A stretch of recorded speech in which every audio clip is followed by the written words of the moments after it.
I'm giving him a lot of seconds. Give me a second. And the button has been pushed. Everybody say hi. What the fuck is up, every A pony? lot of seconds. Welcome back to mlptg, the Bannermanes, episode number 97, community service. But what will happen today, that is for me to know and you to find out. As for what happened last time, Mr. 777s. We got to Erelon. We went to the dorms where Penguin wanted to show us everything. We met 777's mom. In the meantime, we also met Sarsaparilla, who Moonplanter pulled to the side to say, "Oh, we got to talk about this egg business." So we pulled himself, Sarsaparilla, Jinx, and Swift to say, let's talk about this. And Sarsaparilla was like, "Well, I can't actually help you too much because she's basically with the most well-hidden people to begin with." So that happened. They went and enrolled in some classes. Triple got arrested. Then after that, in the classes, they were learning various rituals. They went to go talk about this whole business with what was the city called? Artland. Yeah, they talking about Artland, that place. They were like, this is a Holbeck. Yeah, Holbeck's. We got some problem there. Can you fix it? And they're like, okay. I guess we can, but we're gonna need money for it. And now, they're trying to determine. They're trying to learn a new ritual, resurrect. And if I recall correctly, correct me if I'm wrong here. The Sivrev is the guy we gotta talk to learn that ritual. Am I wrong there? Negative. So they pretty much just said, Moonplanter brought up 300 vials of people and said, revive. I want these all revived. And they were just like, oh my god, that is going to take a lot of money. That's the money part, but I'm wondering about what the thing that was blocking the resurrection ritual, which was another goal the party had. It was at first the lack of a subject to do it on. Currently, I see. is kind of the deal. With Ophi, they only went over the practical first parts of the resurrection ritual. I see. Yeah, okay, we were essentially waiting for someone to bite the dust. Okay, that makes it a lot more clear. That happened. I know that Moonplanter wants to go on a date.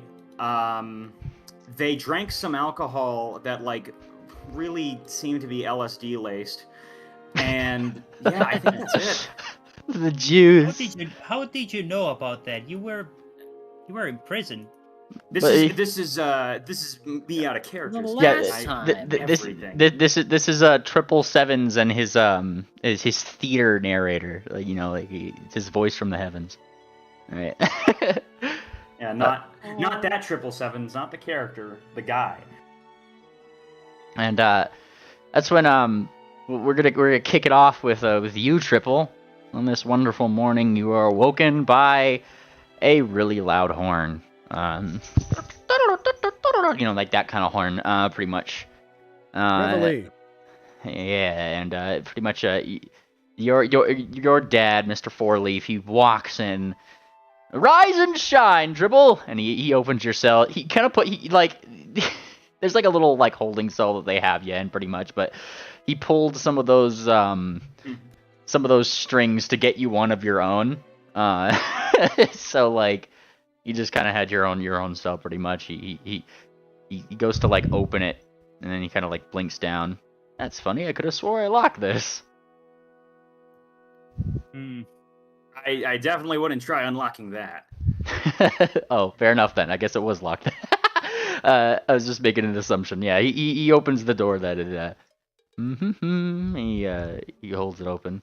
Another day, another dollar. Oh, what are dollars, Dad? You've never seen a sand dollar before? Oh, yeah, we gotta go to the beach sometime again. This reminds me of the time we went to the beach. Wow. And with that being set in motion, he guides you out. He's pretty much just taking you around the if we do it back to the Erelon map here. is a good course of action at this current time. He's pretty much just doing as normal. He's taking you up and down the rune guard. People don't really seem to have too much of a problem with you being there. You nervous for your court day? Not really, actually. I think I've come to peace with it. As long as I can just say what I want to say. And he kind of nods. But you do have your own team. And he kind of looks at you, a little bit more sternly. Don't go getting yourself in more trouble than you need to. All I gotta do is just say what happened exactly. I'm gonna plead guilty, and we'll just see what happens there. And he kind of thinks for a little bit. Well, I hope it works out for you, son. He gives you like a little bit of a rub on the head. Rub, rub, rub. And then briefly, give me a blind perception triple within the prison here. Oh, yeah. Wait a second, Mimely, real quick. What's up? Looking at the stream, it's still saying the stream is starting. I don't think you actually switched. Oh yeah, hang on, I gotta. I see. It's okay, still getting voices and whatnot. There we go. Yeah. Thank you. Yeah. And blind perception. There it is. Yeah, triple. You hear murmurings about a thing. Namely, from some of the other guards. It's kind of like one of those things where, other guards are obviously doing other things. And one of the things they seem to be talking about is something being wrong with a local ley line. Some things that you hear along the grapevine as you're going up and down the prison area. As for the rest of y'all, I believe you guys had found a place to sleep, and thusly awake.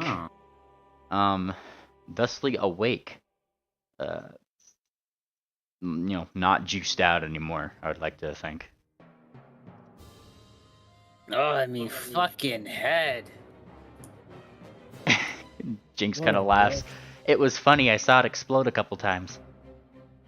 Did you give me one of the head popping drinks? And she starts like kind of snickering a little bit. I was curious.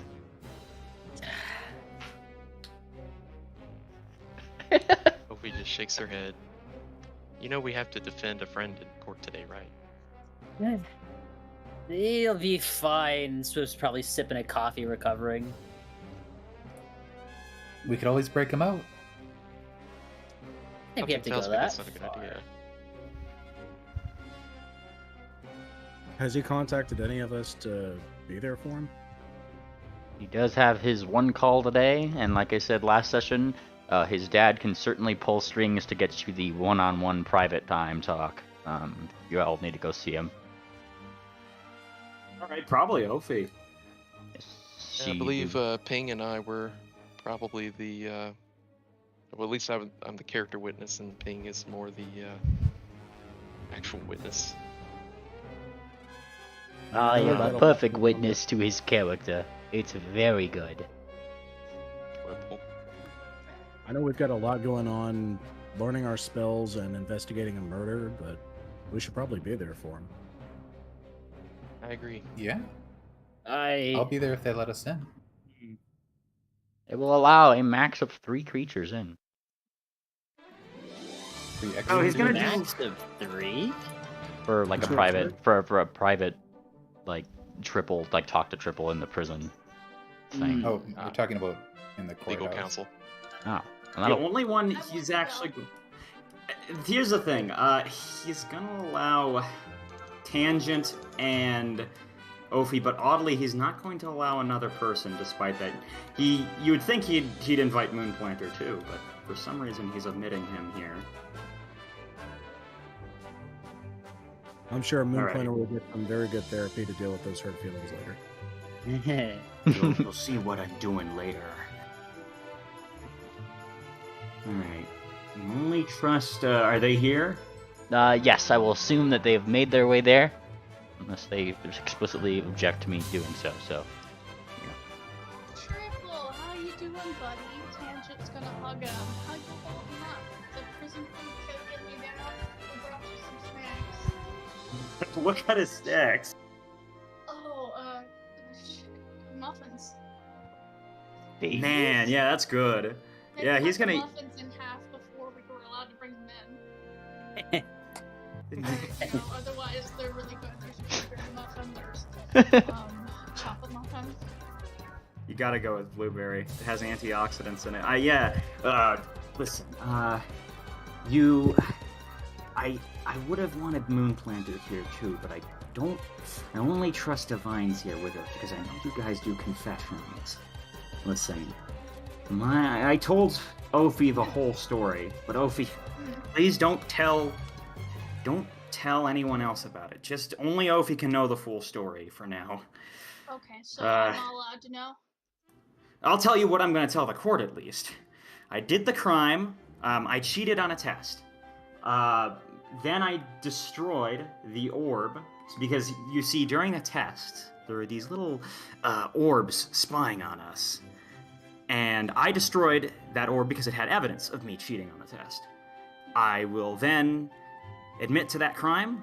Then, the real reason why I'm here is because even though I've admitted to that crime before, the courts apparently wanted to do another phase of punishment on me, and I left. No one told me about this, and this is the facts. No one told me about this. So then I left.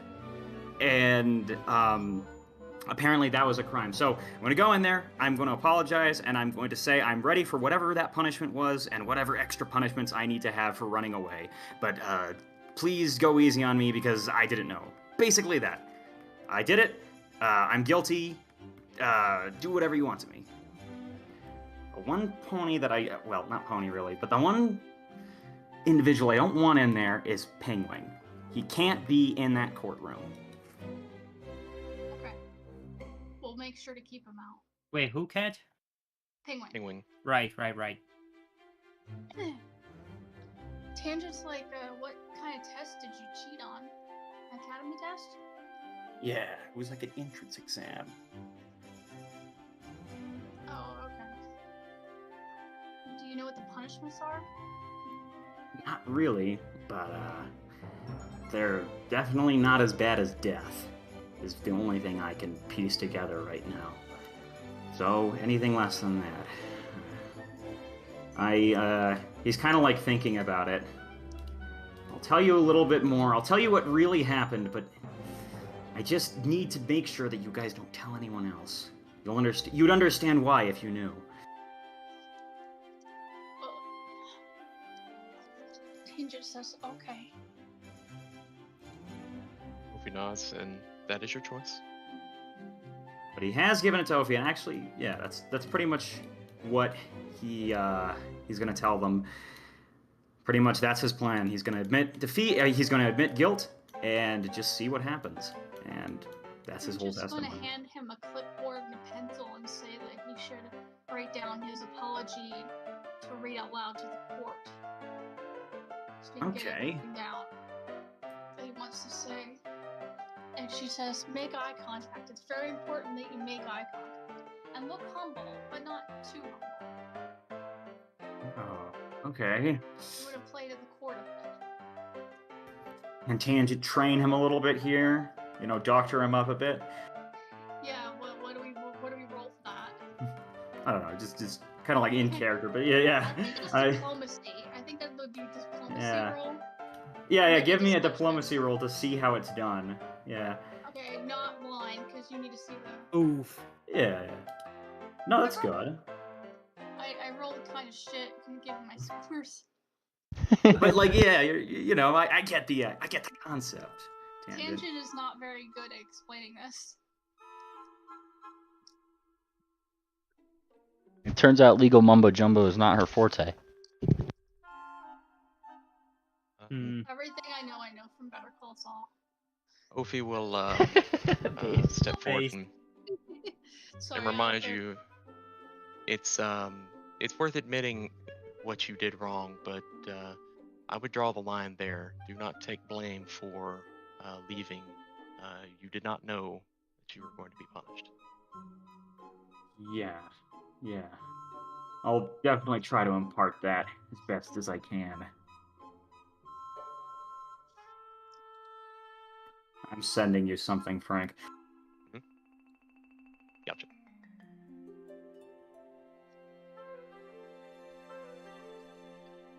Fantastic. Is there any other information you guys want to convey to each other before Pingwing tries to gather the gang for another great day at school? No, he's just gonna go back to playing solitaire and eating blueberry muffins. Tangent asked how long we're allowed to stay to talk. I mean, just say like an hour. You guys have plenty of time to go kind of back and forth. I will say, Triple, you're a little disappointed as your blueberry muffin has no blueberries in it. What? What? It seems like something This is small truly- had probably taken them out. That little shit. Oh God. You like berries. I hope he Harry washed used his to get- hands. That's for me to know and you to find out. No. Yeah. After we're done with the chat, Tangent wants to go to her classes to wrap up the spells that she's learning, which are Discern Location, Talking Corpse, and Detect Alignment. Fantastic. To get those done. All right. Ophi, are you also departing the triple here? Yeah, I assume so, unless the message I'm about to get has anything to do with the situation we're currently in. Don't worry, it won't add too much like for our interactions here. It's just like a reminder of what I said. Fantastic. In that case, we have our school day. Pingwing is once again not using his bag of holding, is instead opting to carry all of his books in a very like flippable sort of way, you know. But thankfully, it doesn't seem like any NPCs around him want to flip the books out of his hand. How nice of them. He is, however, gathering everybody up, knocking on doors for the people who weren't going to see Triple, that were, you know, knock, knock, knock, knock. Mr. Player, it's another day of school! And Moon Planer drops down from the ceiling. Yeah, I was just waiting on you. Oh boy. And he turns around and he hobbles with his book. He's just going door to door to door, pretty much saying that same thing. School time! Is the investigation team going to be starting on that while we're in class? Oh, no. They only do their cases like that in the afternoons after everything's been done. You know, No, some I of mean the dead body. Oh. And he kind of thinks, well, I'm not one with the police. Or the guards, rather. May take some finagling on my end, or maybe we can address that after Triple's trial. Okay. Pingwing, I had a question about the professor whose name I totally remember in character. He never speaks. Is it possible for me to communicate with him, or is it better just to write down everything he says? What, you didn't just think what you said back to him? No, I was completely unsure of how to do this. I've never really learned in a classroom style before. Except for a couple of times when Dr. Andon pulled me into his office, but that was more of me getting yelled at. Oh. Well, he's really good at, he kind of thinks, hearing people's thoughts, so you pretty much just have to think your thoughts to him. His classes are usually really quiet. Okay, thanks. No problem. He gets really annoyed if you talk the whole time. Which I think is exactly what Moon Planner did the day previous. No, Moon Planner actually didn't say much. He heard the thought, stay on the path, and he disobeyed that. He was silent through the class and just wrote down everything. Can't believe Moon Planner's made it into his bad books. So quickly, too. Okay. Knock, knock, knock. Swift. Everybody's up. Just refreshing myself. Swift is also going to classes, learning some of the basic stuff, right? Classes or whatever they could like learn in a library. Like, Oh, yeah. I don't know, because he's got all he can learn is like level 1 and 2 spells right now. So, well, 1, 2, and 3. Pingwing will effectively take out a small thing for you, just like he would have done like the day before, pretty much. It's kind of like a guest pass to the library, so you're allowed into it and stuff. It's a little fancy arcane mark on it with his signature. And It's been a minute since I've been to school, and even longer since, well, I've never learned anything about magic, so most of mine has been self-taught with you at the least, but, Isn't it fun? I think at this point I know how to... No, it's... See, look, he's smiling! And Jinx is also, like, looking between. Yeah, he's smiling alright. Well, I've got a great study partner, so, yeah. If I can do it in the library, then that's fine by me. Not really learning anything too advanced here. Fantastic. Nerd! But I'm also around if someone needs help with investigations or checking out like the building that's burning or the dead body or pretty much whatever. Just don't leave any sticky pages behind. Fantastic. That one. Hmm? Tangent says that one that we have that shows the moment of death. What spell does that cast? Oh, the wand. She's asking about the wand. Yeah. What spell that one casts. Let's see. I forgot who had that one, so you'll have to... I'm pretty sure it's an airship. Wand of ghostly tragedy. Truly tragic. It's just in the party loot, which is the one that Swift holds. So. Yep. I suppose maybe we might take a trip and see what happened to the lad. Mainly, in character, does Tangent know how long her spells will take to master? Well, learning spells and going to them here, pretty much, they're giving you a risk-free environment for failure and stuff, too, so part of that comes with this just being, like, the week that you guys are putting into to learn it. Smaller spells are only going to take you a day or two, but, like, some of the higher-level rituals and things that people are learning are going to take the week. Walking Corpse is level 4, so... Yeah, it'll take you a couple days. Okay. So you've already, We've only done one of school so far. Yeah. Yeah, okay. This is, So, kind of like splitting off into your various classrooms. Once again, you have all the professors, which I should give you your guys' professors' names. I feel like that gives them a little bit more of a presence for y'all, if you guys wouldn't mind me looking at my notes really quick. Professor Voltek is Moonplanter's professor. Yes, Professor Voltok, a Nerfbound Ponykind professor of herbology. Professor Primrose is who is teaching you, Tangent, the Sphinx Professor of Higher Divinations, very large glasses, if you recall. Yeah, Primrose. She kind of wears 2 sets of them, depending on how big she needs to make her eyes. And there is Dr. Pragstar, who is a Sphinx resident of the... he's a Luminance priest, specifically in within the hospital of the school itself, and that is who is teaching Ophi her ritual. There's also, of course, the General Studies Mimic. He doesn't like to give out his name, but apparently he knows what... Cabinet. Yeah, Professor Cabinet. He's okay with that name. But he is the one teaching Fortuna things, occult things, weird things. Now, I'll start with you, Tangent, Professor Primrose. Sphinx Professor, as you kind of like go in to her divinations. Let's see, you were doing Detect Alignment and Discern Location with her. So, today's lesson would start with Discern Location, what level spell is that again? 8. 8th level spell. Yeah, that's gonna take you some time. So, let's see how well you do. Would you give me a religion check, actually? Yeah.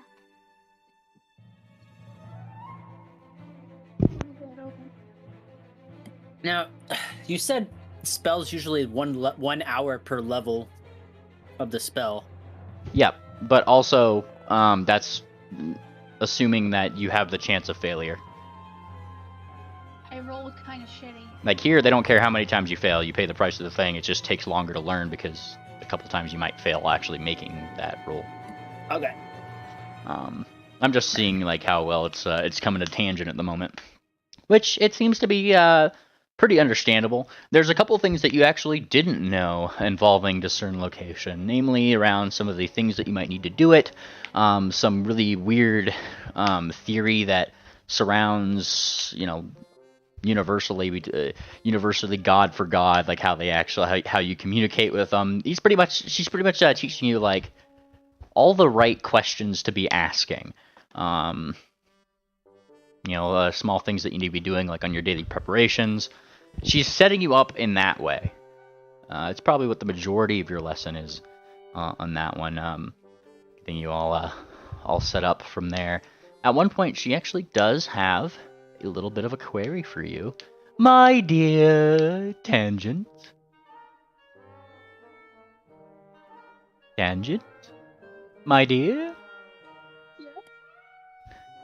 You're not hearing. Have you only come to this school to learn divinations, or perhaps more? I am just curious. I'm also here to help my friend Triple. Oh, of course. I suspected as much, she says, totally probably not having suspected that initially off the bat, but that's how she talks. And she kind of paces a little bit.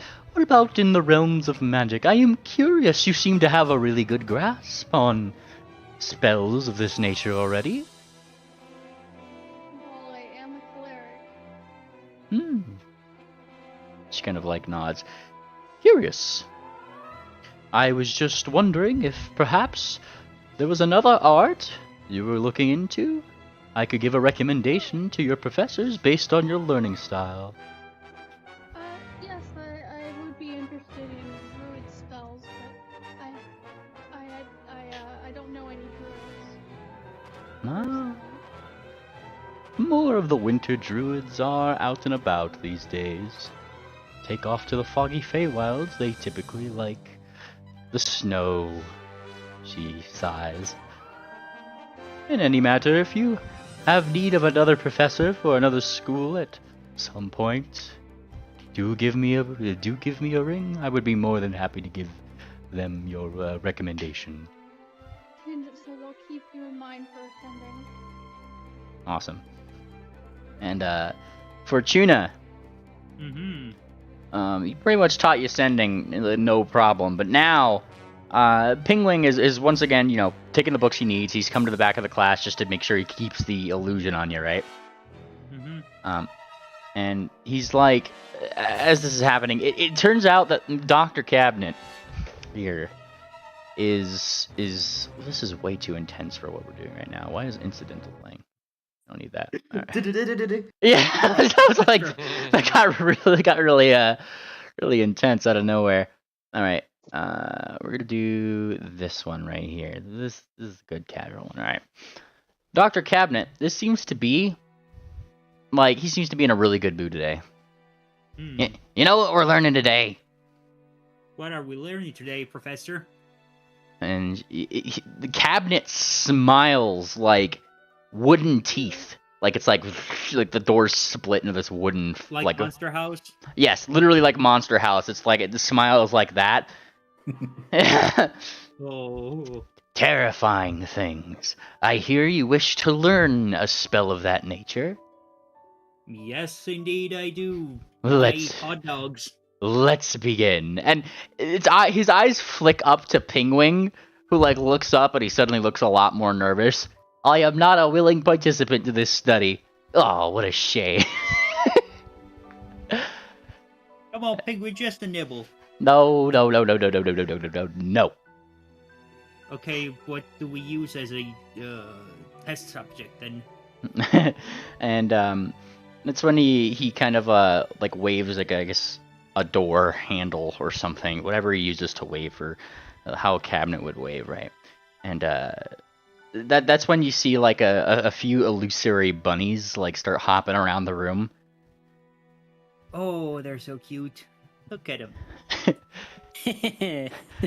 Lesson 1, and then he just goes forward and chomps one. Being an illusion, obviously, like it's very convincing because suddenly there's like a shrieking little baby bunny who's like bleeding everywhere. Are these bunnies illusion or are they real? You could give me a will save. Will save. I'm gonna save some willies. All right. As far as you're concerned, these could, like, I mean, we waved. They look pretty real. And he kind of like rips at it, and as he does, he throws it against the wall. You hear the rabbit hitting the wall, and as it kind of stumbles down to the floor, it like twitches for a second, and then just gets up like nothing happened, continues wandering around. Are they immortal? They're practice materials. And he says, looking at you, if you wish to cast the spell of which you requested, you must have the mind willing enough to be able to willing enough to take on such an aggressive act. Can you get in such a mindset?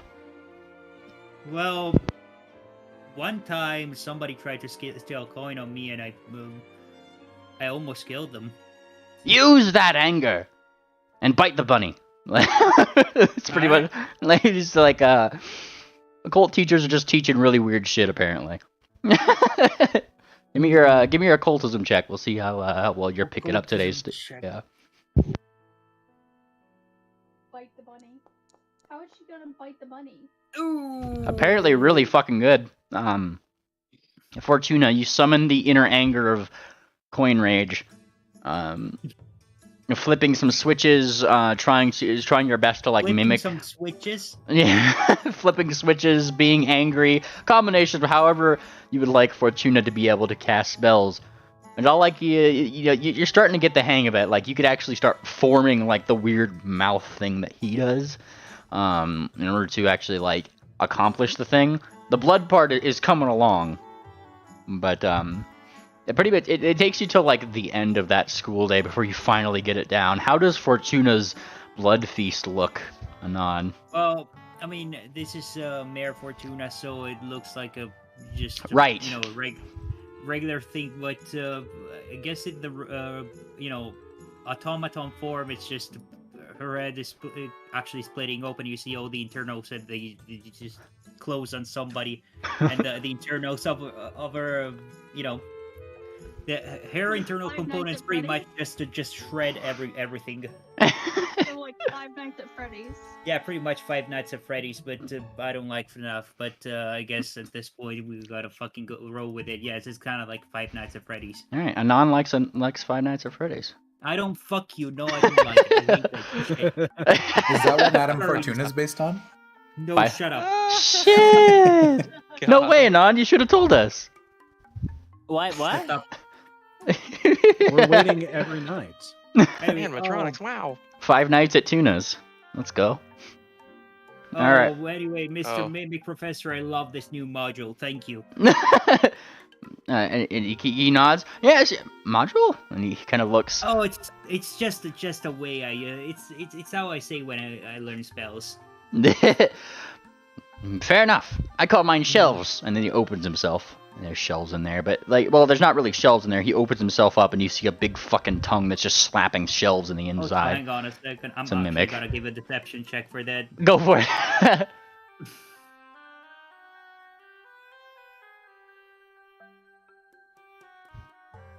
It's a regional dialect. He doesn't seem to be too suspicious of your shelf quip. Penguin on the other hand, who has been studying the background of all this, is gently starting to push. Like, not really push. He's like, okay, Pochuda, we should get out of here. And he seems to be looking at all the like dead bunnies that are all over the floor now. And he's just like, I think I'm gonna be sick. You have a napkin. I think I gotta clear some blood from my mouth. Over, actually. Nonsense! And the door slams its door shut, and all the bunnies just kind of just disappear. Yep. Well, next person. Lesson concluded. You seem like you have a good handle on what you know. And he kind of like nods. He seems pretty damn impressed that you didn't lose your nerve during his lesson. Respect earned. Based. I'm gonna add that to the spell list then. Based, yes. Those were pretty low spells, so you pretty much only needed like 2 days to piece those together. Ophelia. Hi. Hi. You head on into the hospital. Noticeably, give me a blind perception check, ye. Sure. Blind. Poor guy just saw your that image that you posted. That's what I was thinking of as you described the bunnies. Based. As you guys Ophi, as you kind of like enter the hospital, there seems to actually be more of a worried hubbub around. People are like pushing sick patients here and there, and a little bit more of a worried sort of nature. They seem to be hooked up to a lot more like strange, like runic slabs and stuff than what would be normally applicable. And going over it. And Dr. Pragstar seems to be one of them that's kind of like pushing with like one of the residents in the same scrubs as you have. And get that one to the intensive care down the hall. We can still make sure that she's safe. Hook her up to one of the electric rooms if you can. Thank you. He keeps pushing. Ophelia. Hello. Doctor, what's going on? Unfortunate happenings. He kind of like rubs the back of his head a little bit. Having trouble lately with the School of Necromancy. Yeah, he kind of like thinks a little bit. Many of those spells that we use to help heal people and the like of that nature are just refusing to work or not working as effectively as they normally would. And we're unsure why, so having to use more conventional methods.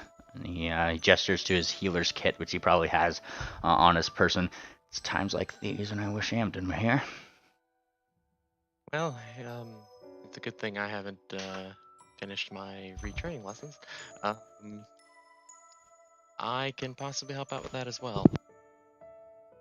And he kind of blinks. Would you? He kind of like looks like a little bit hopeful. We could use the extra help. It would, however, put a little bit of a delay on your classwork, if you are okay with that. Classwork is nothing compared to the lives of others. This would be my honor. And he kind of nods. Bravo! All right. And then he starts, guiding you around the place. I'll take a medicine check from you. Sure. And I believe you have you have a ward medic, don't you? Yes, I believe. Let me double check that though. I believe I have all the like standard sort of skill feats for it. Yeah, ward medic, continual recovery, battle medicine, yada yada, as well as assurance. But I don't think I'll be rolling assurance. Based. There we go. And she'll also throw in a heal just to see if her necromancy magic is also giving her problems. Yes. Give me a flat check. Sure.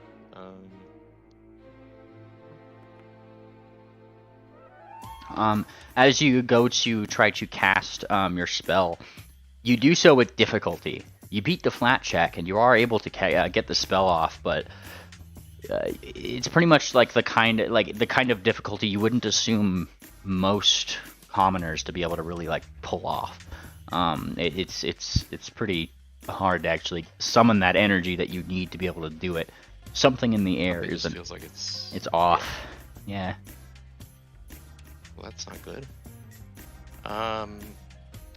I am going to make a religion check to see if I can think of anything that might be of that might cause something like this sort of an area effect of disrupting healing magics. Fair enough. Go for it. Yeah. And on that note, I will also ask the doctor if the corpse of the late Babbage Sr. had been moved here. All right. Well, one thing at a time here. So with the religion check to determine what might be off,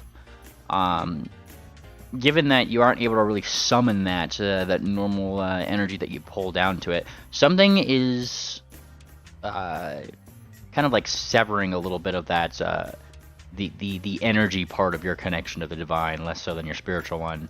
Usually that kind of thing means there is a ley line that is out of whack. Oh, okay. Yes. I'm remembering that now. Yeah. Okay. Ley lines, they are a thing, and there's many of them that come here. Now, See, I don't think there's anything I can do with that. as you asked for the late, which was that? What? Babbage's father. Ah, yes. He kind of thinks that would be a question for Mr. Sivrev. Okay. Then I'll worry about that after we're finished up here. Ah, fair enough. And with that medicine check, Ophi, I say this with extreme honesty. You are like the best doctor here, aside from Dr. Bragstar. I mean, like, medically speaking, your holistic... He would actually compliment you that your holistic care is on par with... I'm not sure if you've ever met him, but Dr. Amden, Aggressive Goose, down in Bleakburn. I've heard stories. I've never actually met the goose. Ah, one of my old co-workers, if you happen to see him. Let him know I said hi. He won't like you for it, but he smiles.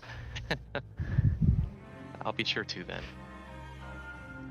Should be interesting. Fair enough. So yes, he is actually really happy that people are kind of remaining stable today. With some of the equipment on the fritz, there's study subjects that have just kind of gone offline, and that usually led to coding, like that kind of thing. But like, to go over and just like immediately put people back into at least a stable or working order better, and save a good amount of student projects that were currently in the works for their own studies. So all in all, very good to critical success. Oh yeah. Yes. I'm going down the list here, just making sure I'm and Moon Planner. Yes. You make your way to the back. Now you have to find your way back there where all the forest is, and if I haven't shown it yet, which I don't think I have, I do have to post a thing by one of our players. That is an absolutely great reference of the current state of affairs that you guys are in currently. That on stream for ya. Done by Mr. Anon the Anon. Whoa. Hell yeah. Oh yeah. Beautiful. Man. Yeah. It's fucking awesome. I've been talking about this all week, by I the way. took Not some this. creative liberties with it, but it's a fun one. Yeah. So going toward... Yeah, absolutely stellar. Love it so That's much. great. So where is he going? Which tower is it? He's actually going to the back of the school. This one isn't a tower, it's an herbology department. Right. So it's back there where, the primal students have set up what seems to be that little forest that you see in the back of the way. Kind of leading to this here area. Once again, going to the thing, you hear that voice in your head. Stay on the path. This time, Moonplancher will think a response. Actually, I think I can tame the animals and the plants on the way to you. If you think you could tame nature, you are wrong. Stay on the path. I'm gonna do it anyway. Oh my god. Oh boy. Give me a reflex save. Would knowledge or would nature checks do anything to tame what's in here? No. The things here are trying to snap at you as you're going through them. Not Okay. one. Oh. I don't think you have green empathy like a druid would. Alright. Yeah, I mean, like, you're pretty adept at dodging these things. For the most part, they're probably no bigger than, like, level 9, given the DC that you're trying to beat here. But, with your evasion, you're able to dodge most of them. And he is standing just as stalwart as ever, right in front of the department. And in your head, you once again hear it. You have much to learn. He just goes back into the building. Moonplancher will follow him in. Alright. This time, the entire department, like all the shelves and everything, kind of seem to be moved to the left and right. Like, I guess slightly outside of the greenhouse. So, like, the greenhouse itself that you're in, this department, the building that you're studying in, doesn't actually have any plants in it. Like at least the rows that it did previous. It only has like one. There's a tree in the middle. Since you seem that you would like to tame nature, perhaps you will excel at killing it. Today we are going to learn Garden of Death. What a cool name. That's pretty awesome. Moonplaner takes out his notes. You will not need those, and he looks at your notes. You do sufficient enough. Moonplaner snaps the book shut, puts it back in his bag of holding. And this is where I'll ask you to give me a nature check. Blind? No, this is just how good you're picking up his lessons, pretty much as the time goes on. Seeing nice. Now, as you are going through his lesson, he is drilling you a lot more than even yesterday. And drilling in the way that like he stacks on information after information after information, all the way like, and then just like as he does so, he'll interlace questions about past things that he had asked you, and you may drop one or two, but you stay on the ball enough to kind of like start the actual practical part of his lesson, which is in fact in killing this one plant that's in the middle here. He kind of gives you an example to start. He starts a ritual, or at least like a little bit of magic, to take the tree. He kind of shows how he can just gently suck away its life. You see the leaves wilting a little bit, but he could also give it. Then they perk up. You must learn how to control these energies. And then when he steps back to let you try, now you try. Moonplaner, I take it you wave your hooves do the things that you need to take with as much of the learning that he does, yeah? Well, he would bring up, thanking, of course. Respectfully, Professor Voltac, I'm not skilled with positive or negative energies. I'm a ranger. And he kind of squints a little bit. You needn't be skilled in anything.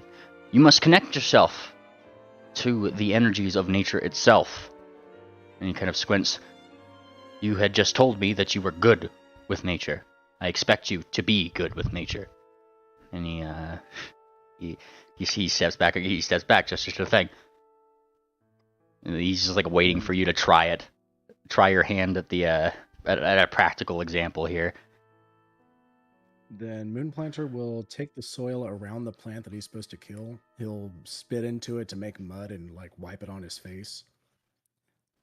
And then he'll attempt to convene with nature and try to suck the life essence out of it.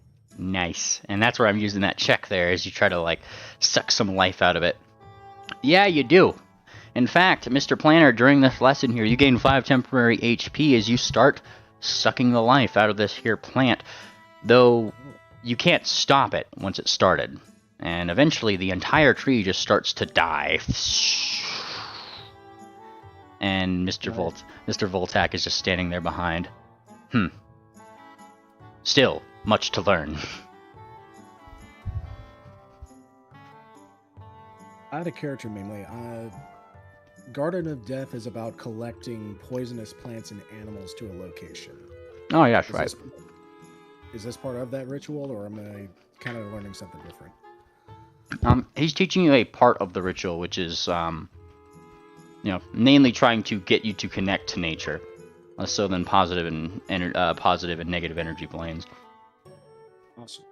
Yeah, but he's just kind of like looking at you a little bit. You will not be able to harness the energies, or harness the nature that you wish to control if you cannot connect yourself to it, he says in your mind. Again, and then the lesson continues from there, progressing, but it's a little bit harder for Moonplaner given the check there. Professor, maybe I'd learn faster if I went to the year 3039 wildfire area. And he squints. You are not permitted to enter such areas. Why not, though? What's there? He says something in your head that you're not able to understand. I'd be more than willing to learn Druidic if you teach me. And then he squints at you. This is not a class of jokes. It's no joke. I really do want to know what's there. As do many curious people who do not understand how nature functions.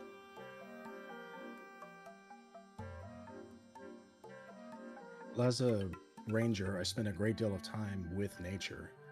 I may not know its intricacies as well as you or any other druid does. Being in nature does not mean you are connected to it. But I'm still part of it. And he kind of nods a little bit. This much is obvious. The cycle of life and death, everybody is a part of it, yes. Does not mean that you understand your connection to nature. If I were to have a chaperone, would I have permission to go and see it? No. He says very simply. Very well. And past there, he just continues his lesson. He's very no-nonsense, no fun. This is not a very fun class. It's when it comes down to it. Once again, very quiet in itself. I think you've just been communicating to him within your head, yeah? Yeah. Yeah. Maybe the only thing you could, that's really disturbing a lot of the silence is either just walking around, doing the things, or the birds outside here. Going down the list here, I think I got all the folks who are in school today. Swift! There's a lot of pretty interesting spells in here. Ooh. And, it looks like Jinx is kind of like holding up a book somewhat sideways, similar to that Columbo image that Anon posted the other day. And she's like kind of like looking. She looks to be like looking at like a series of body diagrams, but she's like holding the book sideways, kind of like looking at it. These are very interesting postures. What, getting some ideas, are you? What kind of postures? What is she? I'll peek over. What kind of postures? Like what's going on there? She turns the book, and it's just anatomical diagrams of the Kieran body. And it's like Galileo style ones. None of these look remotely comfortable. They look like a template, if you will. Something like that.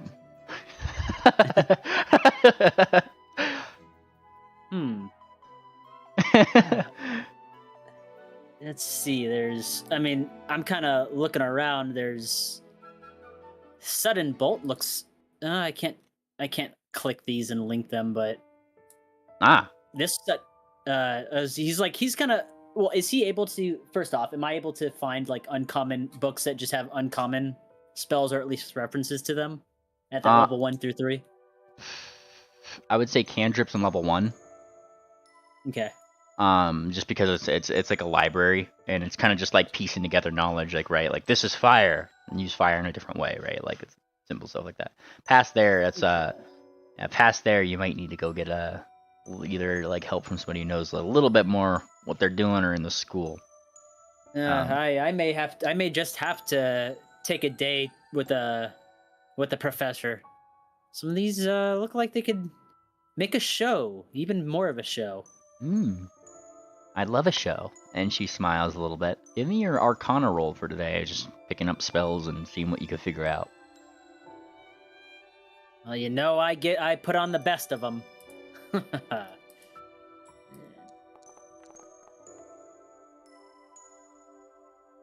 Nice. Sweet. Now, let's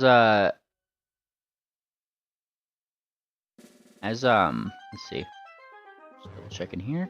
As you start like looking through the stuff, you're able to pick up the stuff that you're doing pretty much. These are cantrips, level 1 spells, like that kind of stuff, right? Even up to like, I think it's like level 2 or 3. I think you beat the DC for those. Whatever you were looking at, you seem to have a decent grasp on. Honestly, a lot of these notes look almost exactly the same as like the notes and things that Penguin would have put up on a small chalkboard for you or something. Like they're like almost carbon copy perfect. Yeah. Yeah. There's a personal rain cloud is a level 1 uncommon spell. Yeah, that is that an arcane spell? It's arcane and primal. That's epic. Yeah, if you're learning personal rain cloud, you could get that one. Yeah. Well, I'm looking at the level 1s, and I'll also look at the cantrips too. I was unfortunately unknowingly wasting my time looking at the level 2s and 3s, but Yes. I can still. There is plenty more days for that.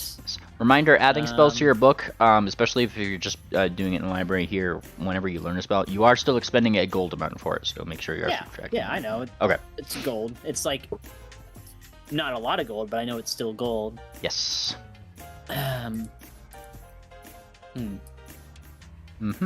It's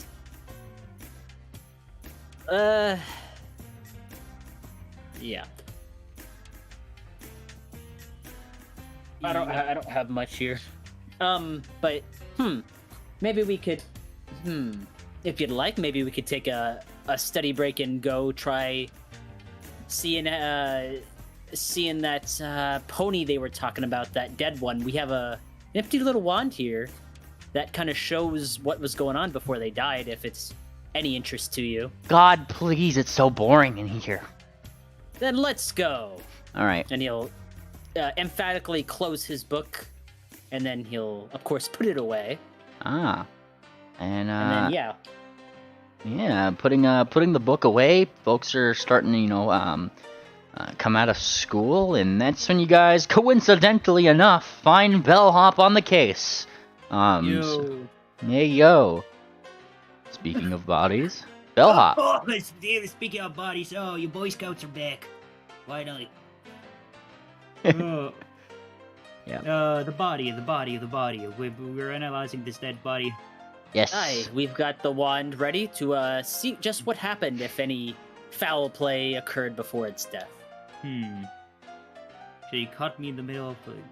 was actually trying to analyze your forensic dye, see if we could actually use some of this for this. But, where the dye? I'm sorry, you guys caught me actually reading a specific item while this shit happened. So. Seems like a pretty Bellhop thing to do. Yeah. She's just reading the nutrition facts on the forensic dye. Well, no, I gotta figure out how it works. I've never used this before. I just had it. Just found it in the hotel. Never used it. Ah, yeah. And activated. Yeah. This goes for everybody. I suppose that's not currently imprisoned. Can meet up with Bellhop for any questions or things that they need to ask. Even you, Ophi, as the day comes to an end. I mean, the people in the hospital are all stable. Dr. Pragstar is more than happy to take over from there. Sounds good. So, Bellhop. This dead body. Did we analyze it yesterday? Like, see what it looked like? I don't think so. I think we only heard about it. I want to know if there's burn marks. Yeah, you'd have to go find the body for that first. Oh wait, no, we're not near the body. Okay, yeah, never mind. I thought we. You can be aware of where the house was through your daily, while people were in school, finding out where the house was, Miss Bellhop. Yeah. But yeah, actual investigation parts are gonna need some rolls here and things. Yeah. Okay, so we gotta find that body. I was told that we would have to speak to a certain administrator. I'm having trouble remembering his name. It's in a morgue, right? Something like that. Yes, they did say that they moved it to a morgue recently. And I figured, like, if were you talking to Sibrev at any point today, Ophi? I wasn't, but I do remember the teacher or the doctor telling me that's who I would need to talk to. Fantastic. Okay.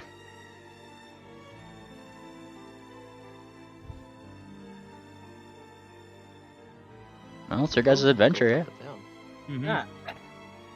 Morgue. All right, lead the way. Well, I don't really know where it is. Do any of you know where the morgue is? Well, I guess I suppose I do. But I don't know if he's actually there or if he's in a special place until like an investigation's done or anything like that. So let's go find Sevrev. Which I guess we'll just go back to the hospital. Tangent also has questions about the burned houses and wants to scry them, but that can happen after. Fantastic. All right. Tangent, I take it you're going with party here? Yeah, and like I said, she wants to scry the houses. Oh, And- we'll get to the house pretty soon, I guess. Okay. Yes. So heading on over to the hospital. You check yourself in, Ophi. Though Dr. Pragstar is a little, kind of like looks around. Friends of yours? Yes, they accompanied me to the city. We are actually here, well, we have a bit of or rather, they have a history with Babbage, and we think doing a little bit of checking up on his father's corpse might give us a little bit of info. And he kind of nods. Very well. And kind of thinks a little bit. Give me a diplomacy check, actually. Okay. Nothing too intensive, I assure you. We've got a detective and a spell, and it's all very non-physical. And I'm gonna assist. Based. Okay. I think I threw it out there, did I? Yeah. And with that, he looks like he's it's a little weird bringing everybody in here. Look, a little bit off protocol. We're not supposed to be showing people these things out of respect for them. He says, giving you the eye, Ophi. But for what you did today, and based on what your friend said here, you have an investigation going on. By all means, Sevrev is on the floor below. Thank you, Doctor. We I assure can- you we the... can wait here if that's better, and then Ophi can just bring the wand and maybe bellhop. He was saying it's fine if you guys go down as a party. I assure you the corpse will not be disturbed. And he kind of nods. Heading. Actually, wait, hang on a second. At what specific time did that body die again? I forget. Yet to be determined, actually. You just heard about it in the paper that it was found. It's not like they don't detail like he died exactly at this time at this place. That's what investigators are for. Oh, yeah. I mean, I assume that a morgue would actually know. I'm asking the doctor there. Once again, that will be a question. He looks you up and down. For my colleague, his name is Sevrev. Alright. And, Actually, yeah. yeah. First thing, I still have that photo I took of the fire, right? Yep. Can I look in that photo if there's any clock tower somewhere so I can read the time? Kind of like looking around, you try to look for what might have been a clock tower. This is where I have to look at where you were. I was right here at the upper market. I just bought the camera, remember?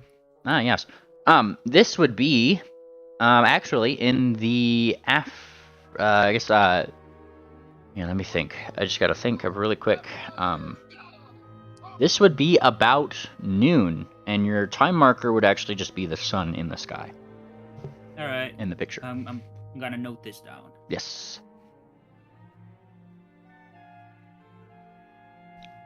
Ditto. Now I gotta note things down. Okay. Now I gotta note things down. Just to make sure that I'm keeping consistent here. All right.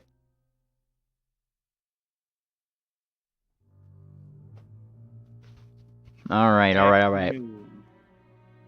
And once again, he kind of like gestures where Dr. Sevrev would be, which is, in the basement of the hospital here. Kind of heading in that direction. You guys eventually do find that what you would assume to be the morgue, it directions had led here, though the outside of the door where you assume that this might be simply just has a few weird constellations on the outside of it.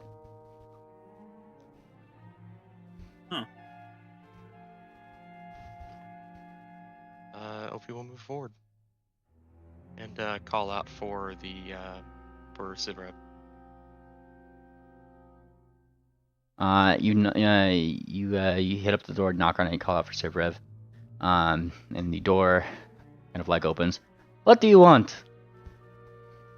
I'm seeking Sidrep. And he kind of like looks. Who's asking? Ophi, helped the doctor today.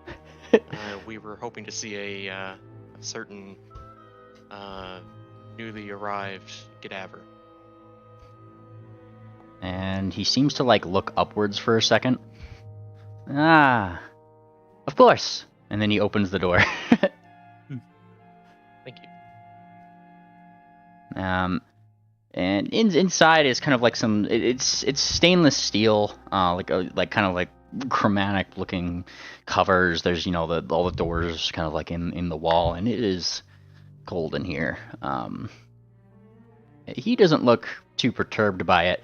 The odd thing is that above, as you kind of like walk into this thing, walk into the morgue, there is like actual like clouds and stars that obscure the ceiling. And as they are, you also see just really small, very transparent, but very peaceful looking spirits of, they're spirits, dead people, that you'd see kind of just floating among them, around where these tables are. You have questions? Very interesting ambiance here. Hey, well, Go ahead. I was gonna say not so much as a question. We've just a bit of investigation according to this body and who he was tied to. We've got an investigation team with us and a spell that will not infringe in the body or its condition, just to provide some context as to what might have happened, to give a better picture in case anything foul did happen. In his final moments. And he kind of nods. That checks out. And then he goes over to like one of the I guess the doors on the wall, right? Like where the bodies would be kept. And you see him kind of like put his ear to it, and he gives a little ding ding ding. Is it all right if I open you up? And there's obviously like no response. And then he just kind of like gently pulls it open. And there is, of course, a kind of like a magical encasement, but it is semi-translucent as he pulls forth what seems to be a very, very charred-looking body. Wow. Well, yeah. you were asking if there was fire involved. Okay, yeah, but I think at this point we know exactly where this is going, but just out of precaution, what's the time of death? And he kind of like looks by the way it looks and seems, he thinks, about noon yesterday. Yep. Everything's falling. Oh, it's falling. Everything's falling together. Falling into place. What are you thinking about, lass? Well, the fire from the one I noticed yesterday, that was around the same time, around noon, and this body's charged, so I mean, 2 plus 2. From the fires that came from the buildings. Yes. I am pretty sure that this guy's died in that fire. Well, we've got a way of seeing that for sure. Swift pulls out the Wand of Ghostly Tragedy. And then he'll look at look at OP for a second, but then he kind of looks at Jinx and he's just like, "Would you like to cast it?" At Jinx. And Jinx like looks over. She looks almost like a little cautious too. I mean, I can. Just gonna give us like a little bit of a shrug. It's a little odd, you know. And Opie, you can. I mean, I just. She looks like looks a little uncomfortable with the Yeah, situation now. Jinx looks like this is I guess one of the few times when Jinx like you actually notice she looks a little creeped out. And she keeps looking up to like those like floating spirits over the like in the stars above. One day we will all ascend, says Sivrev. Redescribe what that is The what? on the ceiling? Yes. The stars? So you know how like in Harry Potter, right, when they're in the Great Hall and like all you see is like the nighttime sky, like above the tables and stuff? Oh, yeah. It's kind of like that, but there's like spirits that are just like seemingly sleeping on their backs that are just kind of like floating gently through the stars, very peacefully. Oh. Yes. Okay, well. And he'll just not say anything else, and he'll just like offer it to Ophi, I guess. I don't think anybody wants to open up this can of worms. We're here I'll to cast it if you don't want to. Tangent says fine, I'll do it. Based. Good. So based. Well, We're here to investigate. Yeah. Speaking of which, before you do, just out of precaution, I'm gonna... shit, do I have any bottles? I want to take some few samples. Just a few samples of hair and blood if necessary, if possible. A few samples of what? Hair and blood. I need it for the forensic dye if we want to investigate the scene of the crime. He kind of nods, and Sivrev goes over to the goes over to the actual body itself, and puts a hoof over it. And there's no zipper, but you hear a zipper noise. It kind of like opens. He's kind of like just standing over and just making sure that things are occurring in a proper fashion, and that you guys like making sure pretty much that you guys don't seem to be disturbing the body, if that makes sense. The pony in question does look like this, by the way. I think I should give a reference for him. There you go. Wow, it's completely Very cool pony. completely fine. Not even a scorch mark. Well, no, not the pony. This is Sivrev. This is Sivrev. No.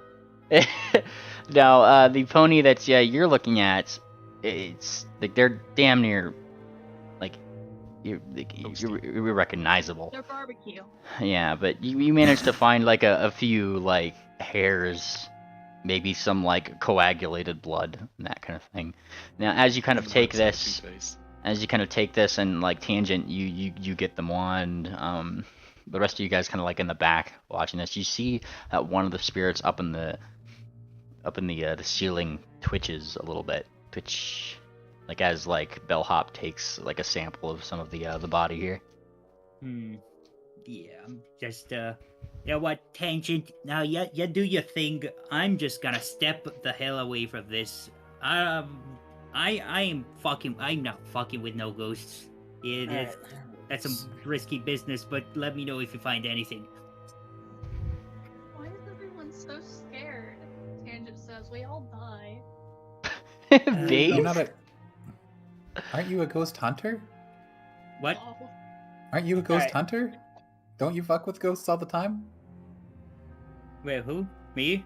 Yeah, Bellhop. Yeah. Oh, I try not to fuck with them. I just try to investigate and see. There's a hunting here. We gotta fix it in the least messy way possible, because otherwise you might die. You don't want to do stupid stuff.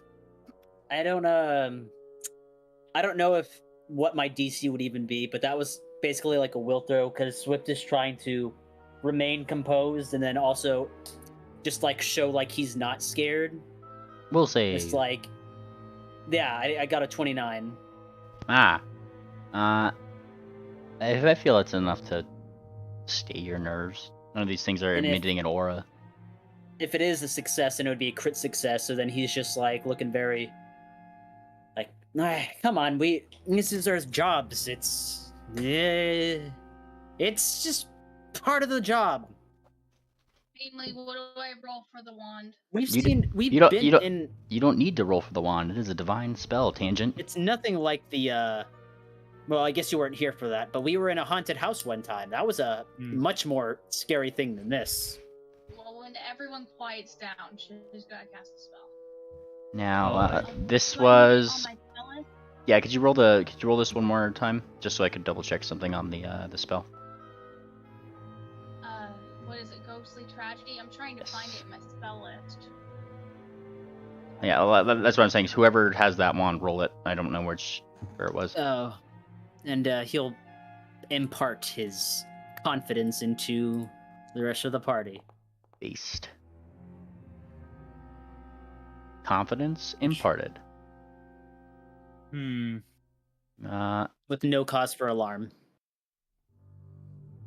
I'm trying to find that wand. I need to look up a specific so somebody can roll that in. I just don't know who has it. It's in the airship. It's in the airship, yeah. Okay. Well, Ghostly Tragedy. There it is. Yeah, I just need to check something myself. Fantastic. As you go to cast this wand here, I'm going to need a flat check from you, BCS.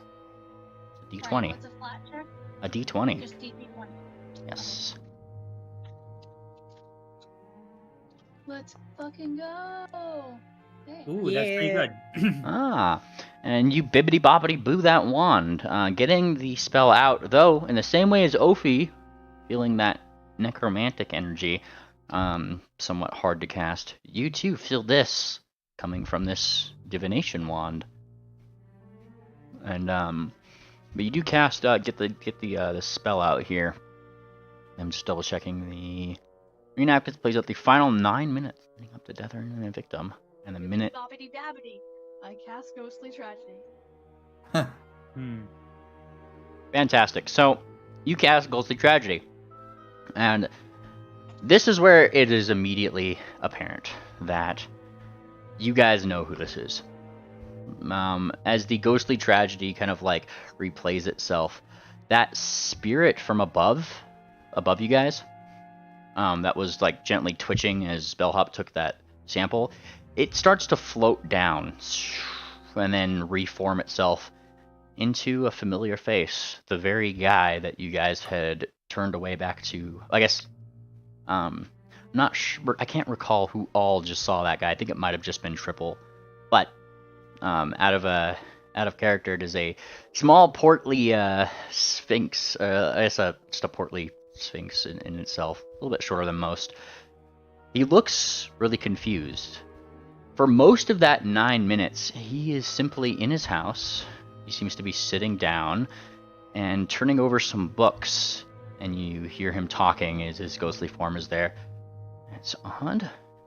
And this is all mine. And he's looking to somebody else, like really confused.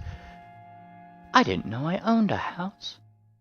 And then they kind of like, they turn over another book. And this is mine too. And he's pretty much like seemingly going around a house, questioning if he owns things in that house, and assumedly being told yes to many things. And what about this? And he holds up something. You can't really see what's in his paws, because that doesn't exactly have a ghost. You just know it's obvious that he's holding up a book because he kind of opens it like one would open a book. This looks really complex. Oh, it's yours? Okay. And then he just hands it over to some other thing within his memory. That extra ghost should appear as a shadowy outline, I believe. Yes. So you see, like, I guess if there is, necessary to spiritual forms of missing creatures necessary for the event manifest as needed. Yeah, you do actually see another shadowy outline next to him. Two actually.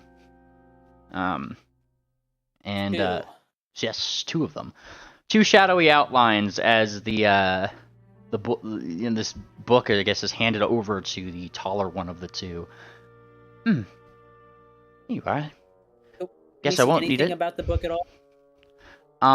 Let's see. Just double checking. Negative. It is just like a shadowy figure, just like the rest of things. But there is a book as it is handed over to these things. I suppose it's yours. So, what am I to do now?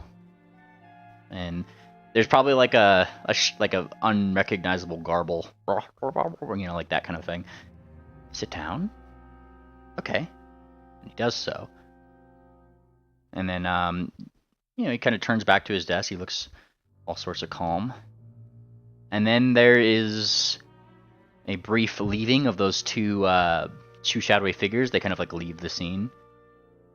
And toward the end of this 9 minutes, there is suddenly a screaming from this person as he is suddenly on fire.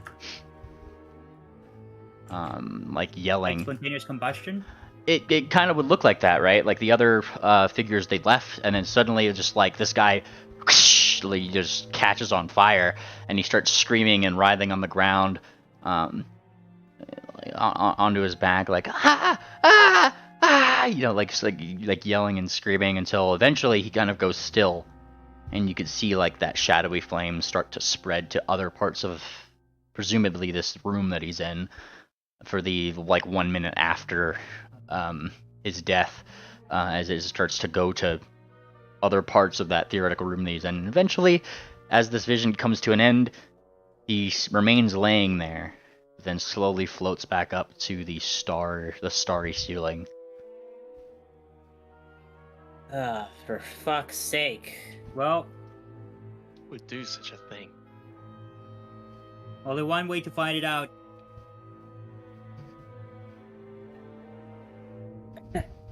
Takes a second. We should go look around the buildings where the fire took place. I've got an idea of who it might be, but I'm not sure yet, so... Where was the building again? Don't we have a wand of forgotten lines? Forgotten lines? It covers books if you have a partial. You're a point to you for remembering that, Tangent. The fact Good job, Tangent. Do you have it in? Who does someone have it in their bag? No, we picked it up. But did we sell it? We don't sell any of our wands. Yeah, we never sell anything. Hold on, let me check. So wait, what's this one? Forgotten Lines. Wand of Forgotten Lines. I have it. Okay, I thought you might have had it. Okay. Yeah. So, if we go to that house and we find a scrap of that book, we can maybe find the book he was holding when he died. Or one of the other might help. That's a genius idea, lass. Come on, then. You guys can continue investigating for clues and spell for what we saw. I think we take 2d6 damage for everyone that appeared, so that's 66 damage, which Tangent will heal with a burst heal. Oh wow, I didn't even realize that. Oh part. yeah, good job, Janet. Yeah, I didn't read that bit. It's on the ball today. Hang on a second. What's the plan again? I kind of had trouble. BCS is out. It wasn't really going through for me. What's the plan again? Wand of Forgotten Lines. I have it. We'll need a flat check for the heal too. But what is that? I don't recall that at all. We picked it up a long time ago. Yeah, but what does it do? Oh, it recovers books from partials. Oh, so if there's a charred book, it can restore it? Yeah. Huh. Yeah, that's pretty good. Yeah, that's perfect. And then, like, if you have a partial song, it'll recreate the song from the music sheet, which I think we used it for one point. Interesting. Well, we should head to that building, maybe? Aye. Now, that's exactly where we should go. Start walking. Putting the body back. As you guys you guys leave the morgue, start heading back up the stairs. What you do notice is that around this time, it is just a little bit Like it's starting to get toward, I'd say like about like 3, 4 o'clock or so. And I'm actually going to move to Triple. Hi, Triple. Yeah. Yeah. Oh, right, we have a court. Yeah. Four Leaf starts to come back in. Now, are you ready to go down to the courthouse? Yep. Alrighty. And he kind of smiles. I trust that your friends will be there. I have sent somebody to go collect them for you. Oh, okay. Yeah, no, he's gonna go along with it. Still, just really very, very docile here. Awesome. Now, the building over here is the one that he is going to be escorting you to in the Divine District, Temple Luminous. Now, as you are going that way, he is pretty much just going over general court procedure. He's kind of doing that thing where, like, he's obviously smiling. He's your dad. He's got like a lot more confidence, but he's doing that slight dadly worry thing of like he's going over every facet of like how, like, what to expect when you're, speak when spoken to. Don't forget that. Can't forget that. Don't want you getting into trouble. He's trying to like look out his best for you, right? Like making sure that you know that. So yeah, don't speak out of turn. Remember, only answer the questions that you're asked. Don't go on. I know, and he kind of like looks at you. I know you like to remember things, like all the time. like looks at you. Keep those impulses in control, okay? Don't worry. I got this all figured out. The best I can, at least. Okay. But yeah, don't worry. I won't remember too much this time. Okay. And he kind of smiles. Party. You guys are approached by a mayor. Wow. Mayor. I actually have a reference for this mayor. You were approached by a mare with what seems to be some like metal braces. She kind of has like a spear at her side, like a winged sort of helmet on. You're approached by this mare. Oh my god. I have come to collect you, she says, like looking at you are, and she takes out like a little bit of a note. Character witnesses, Ophi. She looks around. She's actually like looking for, just seeing if she got the right people. Who in the heck are you? Who in the heck are you? He swings her hoof around. Oh, here. Ah, yes. I recognize this mare, but not in character. Yeah, whoever this mare is, she looks very important. Yes, she's very important, mare, and she is seemingly getting Ophi and party and friends. Come with me.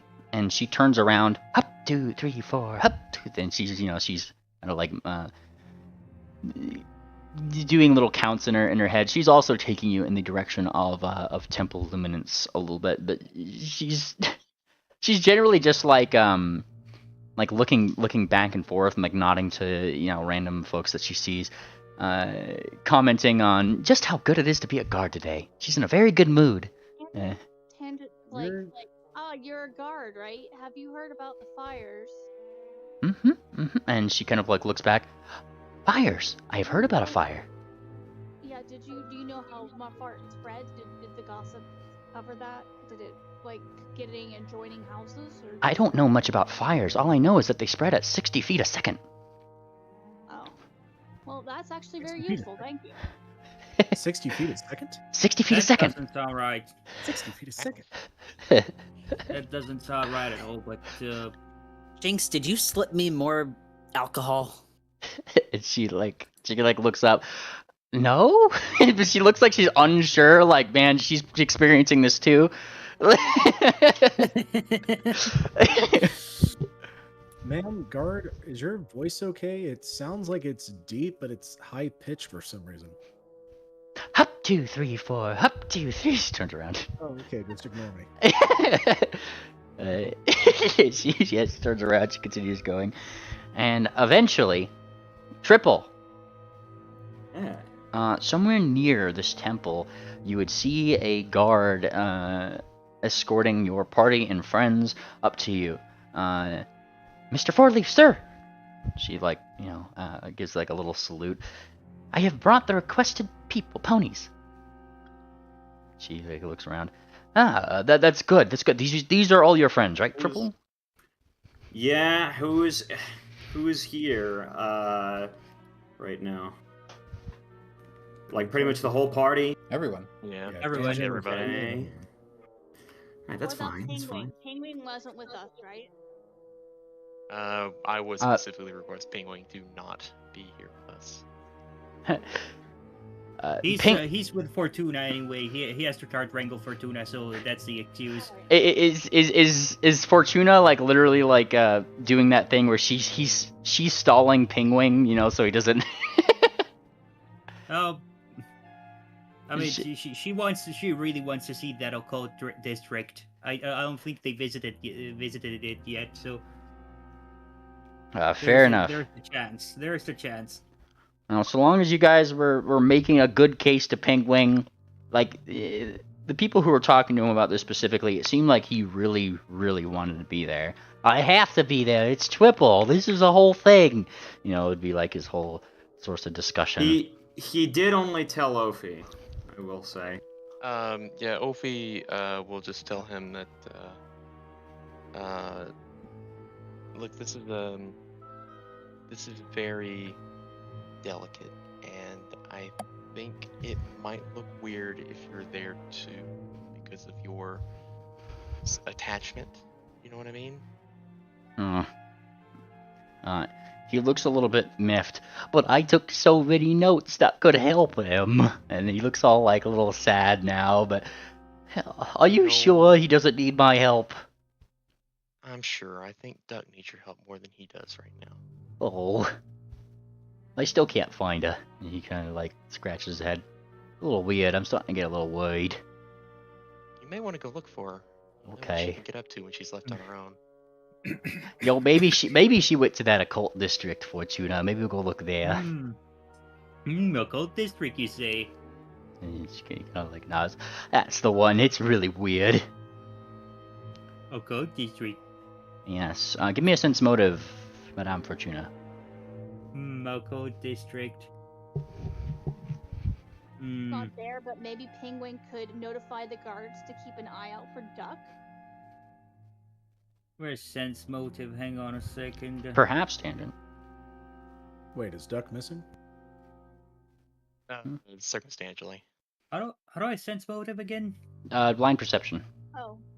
Blind perception. Yeah. Got it. If you recall, last session, Penguin said that he didn't know where Duck was. Like day 2. There. Duck is abound. She's abound. Madame Fortuna. Yeah, but we also haven't seen the deer since we got here. Deer. Yeah, Penguin's composure is that he kind of switches immediately to how cool it would be to be the occult district. Yes, we should definitely go there.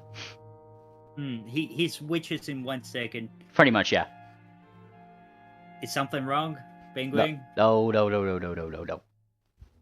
That doesn't sound like somebody was doing alright, but... And he kind of shakes his head. Nonsense, Fortuna, let's go. Bye. Alright. And, yeah, over by the courthouse, now we got that settled, just how that event went down. Yeah, Fourleaf kind of like looks on over. Okay, let's go in, and I'll get us a room.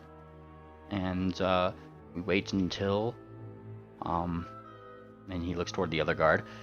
Miss Athena, leads us in. She gives a little bit of a salute, and walks into the building. Fourleaf, gathers everybody together, brings you guys into the Temple Luminance, which does have like a couple side rooms, like down the side.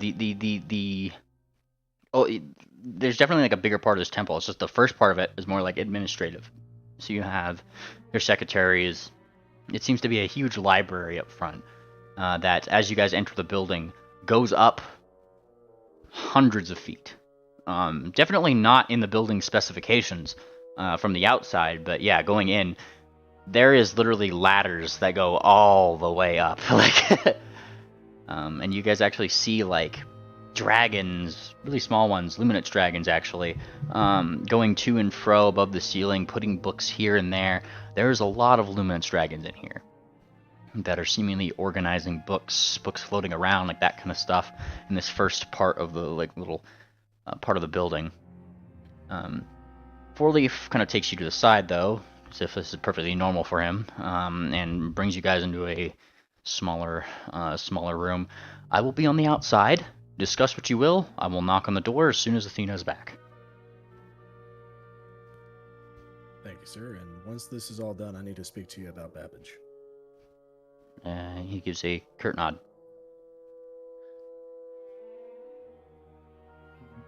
So you guys are in the same room? Yeah. Doors closed, you guys are in a room. Hey, speaking of Babbage Moonplanter, we stopped by the morgue before we came here.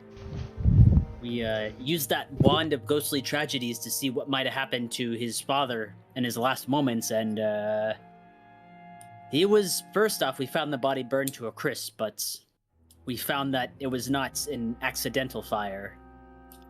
Oh, well, definitely tell me all about that, but we need to focus on Triple right now. Aye. All right. Something to think Triple, about. Why are you Go here? What? You cut off Moon Planner. Hey, Moon Planner. Right, so why are you here? Well, simple. I committed a crime, and I gotta pay for the crime. Okay, so is it a fine? Can we just pay it and get out of here? Whatever it is, I'll do it. Don't go killing yourselves for this. Besides, it's a pretty simple thing. I cheated on a test, ran away before they were able to tell me that I had to stay a little longer. I thought that my punishment was over just by getting expelled, but they were apparently going to do another thing. So I ran away, and now they're arresting me for running away. Initially, it was kind of just a mistake on that part, but my understanding is that ignorance of the law still does not count as a defense. So I'm just gonna go take whatever they're gonna throw at me. Who's your lawyer? Well, you see, based on what I learned, you get a team of lawyers of some kind. They defend you to the best of your abilities, and there's a prosecution team. But I've already informed them, I've informed everyone I can, that I'm just going to admit my guilt, and we're just going to see what the best deal I can get is. I'm not going to say anything else. Just admit my guilt, we'll get out of here, whatever state I am in. Is that really all it was? Cheating on a test? Well, the crime that I already got convicted for that, but the second part of that crime, that's the only thing I need to cover for now. What I'm saying is it's simple. It's a simple procedure. If you want, you can give me a sense motive. Yeah, definitely. Yeah. Ophi will attempt to corroborate Triple's story in order to sort of ease the suspicions of the rest of the party, knowing what she knows that she would rather they not know, or that he would rather they do not know. So deception. All right, these are against other players, so these are actually I'm just going to Yeah, you public. can make them publicly. Oh, Ophi is decepting Moonplanter. And it bought you a bag of chips. Oh, nice. Moonplanter, something is off here, but you don't know exactly what part is off. But yeah, Triple does seem to be... The one thing you do get is that Triple is indeed very motivated to go and admit his guilt. He's not lying about that, but there's something that's really off about all this.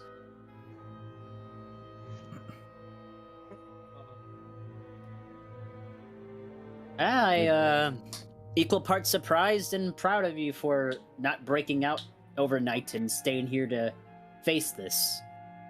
Don't worry, I learned my lesson this time. So It just seems really strange to go through this whole song and dance Well, Like, I why could. would- Huh? Like, what is the purpose of the trial if it's a simple thing? Shouldn't this be settled out of court if it's simple? I was wondering the same thing, to be honest, actually. And that's something he doesn't seem to be lying about. He's just like, I don't know. What's the precedent for similar crimes? Like, what are the likely charges going to be? Well, I've got one thing in my defense, and that was that no one told me. And they might keep records of that. If they've got that, they can just say that maybe it was some kind of clerical error. Sarsaparilla loves those. And that's what we're hoping to clarify the most here at this trial, is that despite his past transgressions, he was not aware of the case held against him now. And hopefully we can get them to be a little lenient on the sentence. Have there been any similar crimes? We don't even know what the sentence is going to be. Well, I only have one request from you guys. Please don't bring up the earlier crime. I cheated on the test, and I tried to destroy the evidence. Nothing else happened. What earlier crime? Me cheating on the test. The cheating on the test thing. Okay, so we don't want that reopened. They just know about the destroyed evidence part.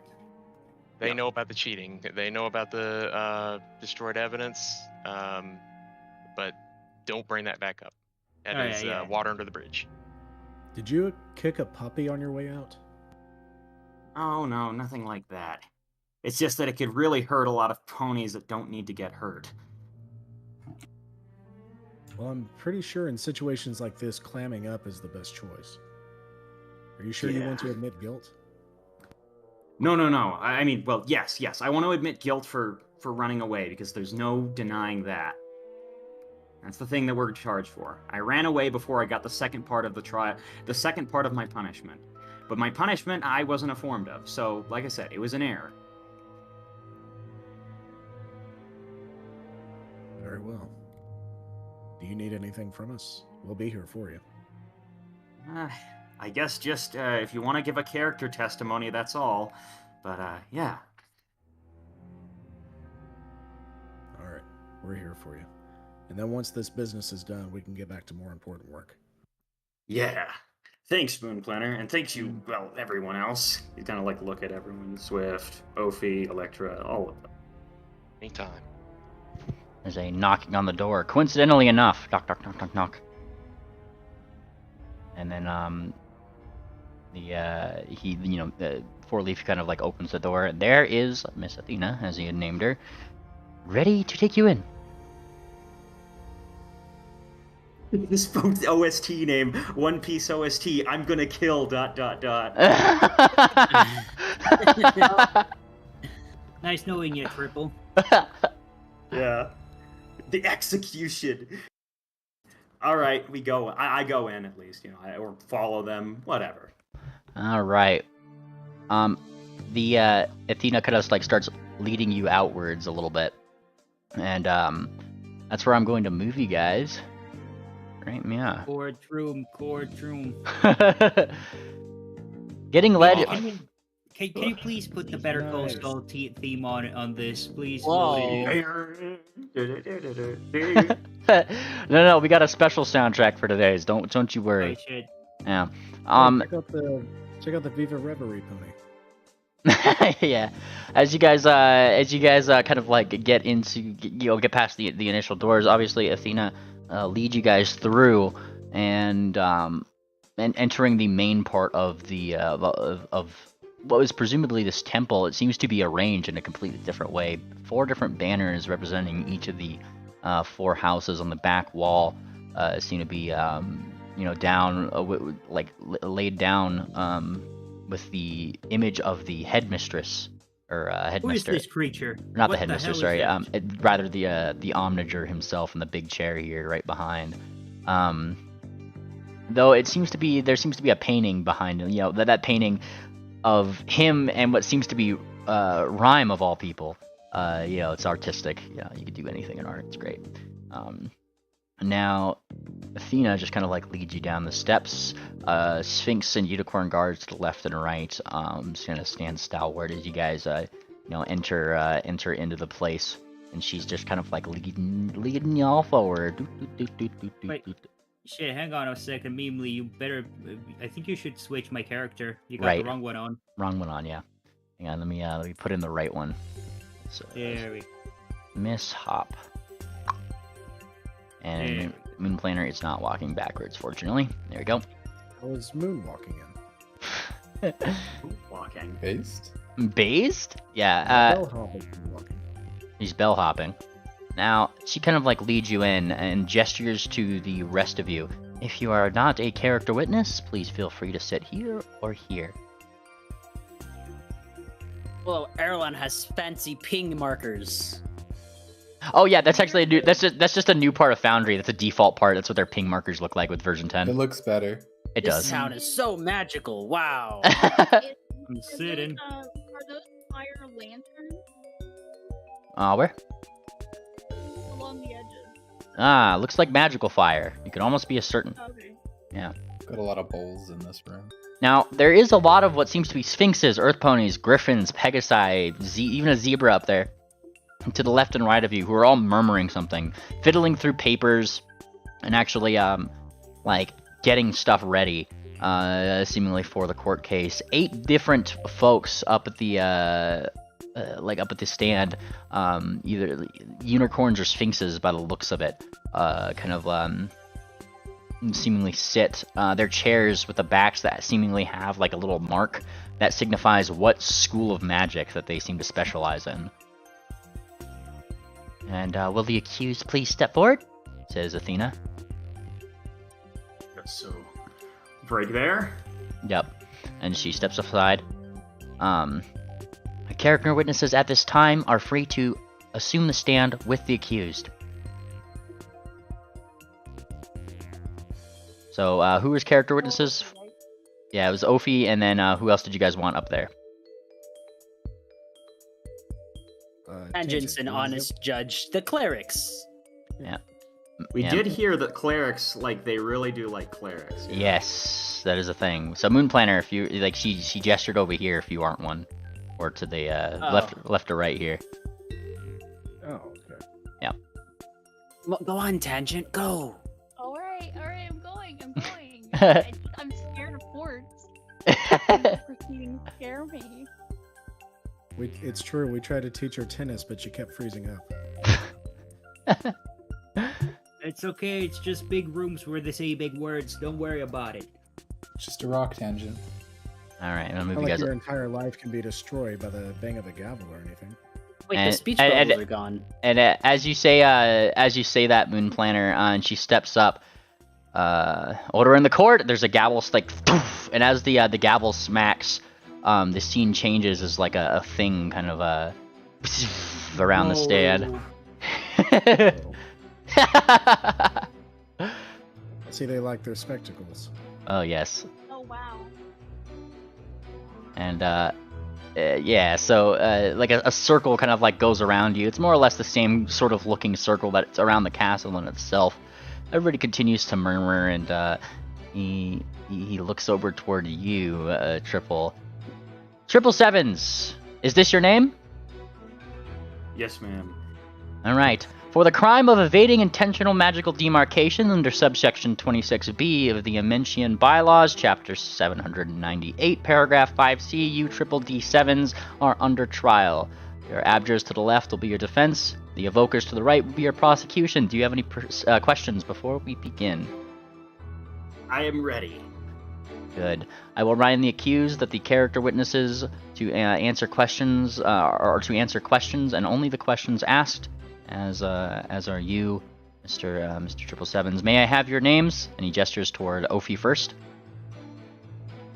Ophiuchus. Ophiuchus, and like several of the the evokers and the abjures start noting this down. And you? And he gestures toward Tangent. Tangent Field, and they start writing this down. Miss Ophi and Miss Tangent, if I may ask, where do you hail from? No. What was that, Tangent? Why? Oh, what was that, Tangent? Sorry. Pendle. Okay, and then yeah, you just say you say why, Ophie. Why? And kind of looks down. So we may document it for our evokers and our abjurs. Why? And he Oh. Tangent elbows Ophi. Huh? What? No, I'm not from what. I'm from why. Oh. And then he kind of looks down. So is she from O or is she from Y? He's starting to get it a little bit. I swear. As Seems like Kicker would say. I swear. And he kind of looks. They start writing it down. Once the record is officially clear that she is from Y, the settlement, not Y, the question. They start. He kind of like does like a light with his gavel. All right, now that we've got this sorted, I will allow the evokers, to question our character here first, Mr. 777s. These proceedings won't take too much of your time today, but I do hope that you will be honest with us. Yes, ma'am. Give you a little bit of a nod. One of them. He's ready to give us. Oh, go on. Oh, sorry. Oh, I was literally just going to say he's ready to give his testimony. Yeah. And one of them kind of stands up. Mr. 777s. And he Yes. kind of like looks at his notes. You, for the crime that you are up for the court for, is it true that after this crime was committed that you had run away on the night of your admission? If it's all right, could I give the full story?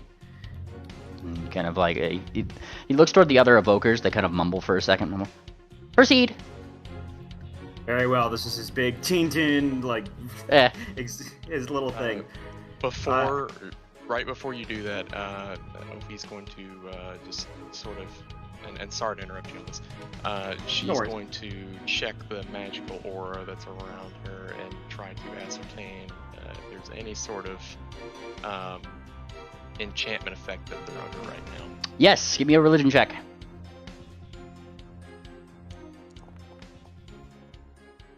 Blind, if you could.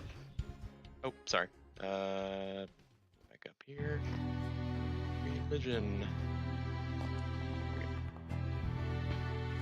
Everything lines up, Ophie. He had asked Triple if he could please be truthful with them. There's a circle around you. You guys are in a circle of truth. Yep. Okay. That's what I thought. Well, Triple doesn't know this. Here he goes. Give me a will save, Triple, actually. Right. I know what you're going to say. Yeah, I sent it. Here's his will. Yes. Oh, pretty good. Nice. Triple, you can say what you wish.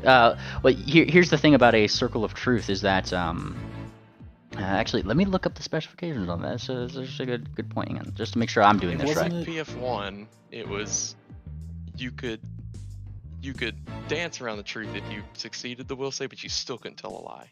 Yes. Let's see. That's what blurted out.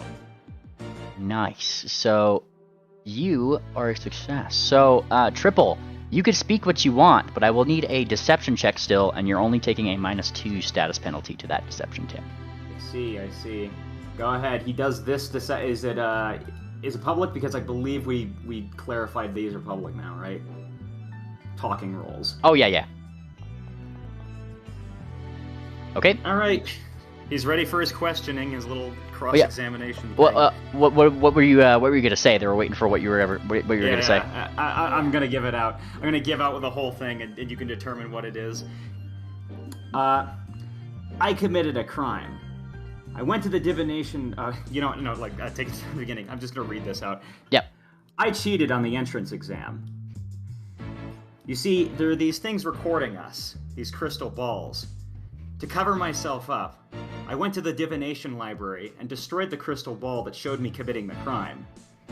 Then I ran, because I was arrested. They convicted me for the crime, and then I ran because they never told me that there was another phase of the punishment. I thought I was free to go. Whatever the punishment is, I'm sorry, and I'm prepared to accept my punishment.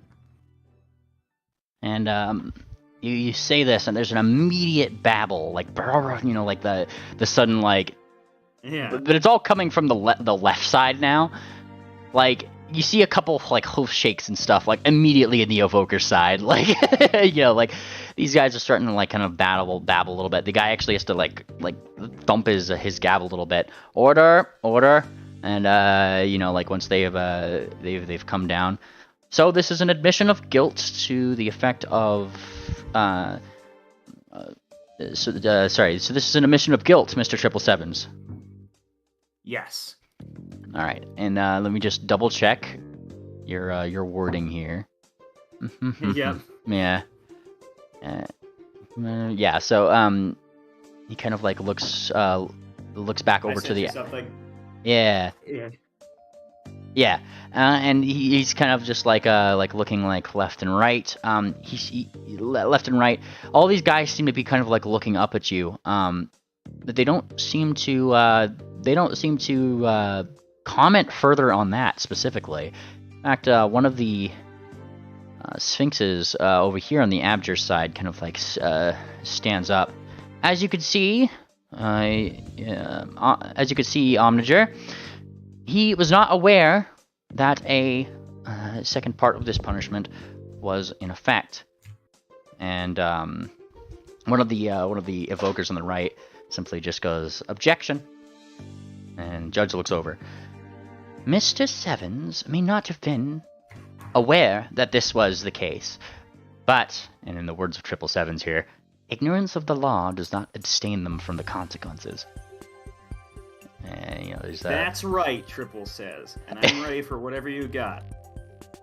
And he kind of there's some more babbling, more of that stuff, and that's when like one of the evokers actually stands up, a sphinx from the back. Now 777s, I would like you to give me a blind perception roll really quick. This pertains to you.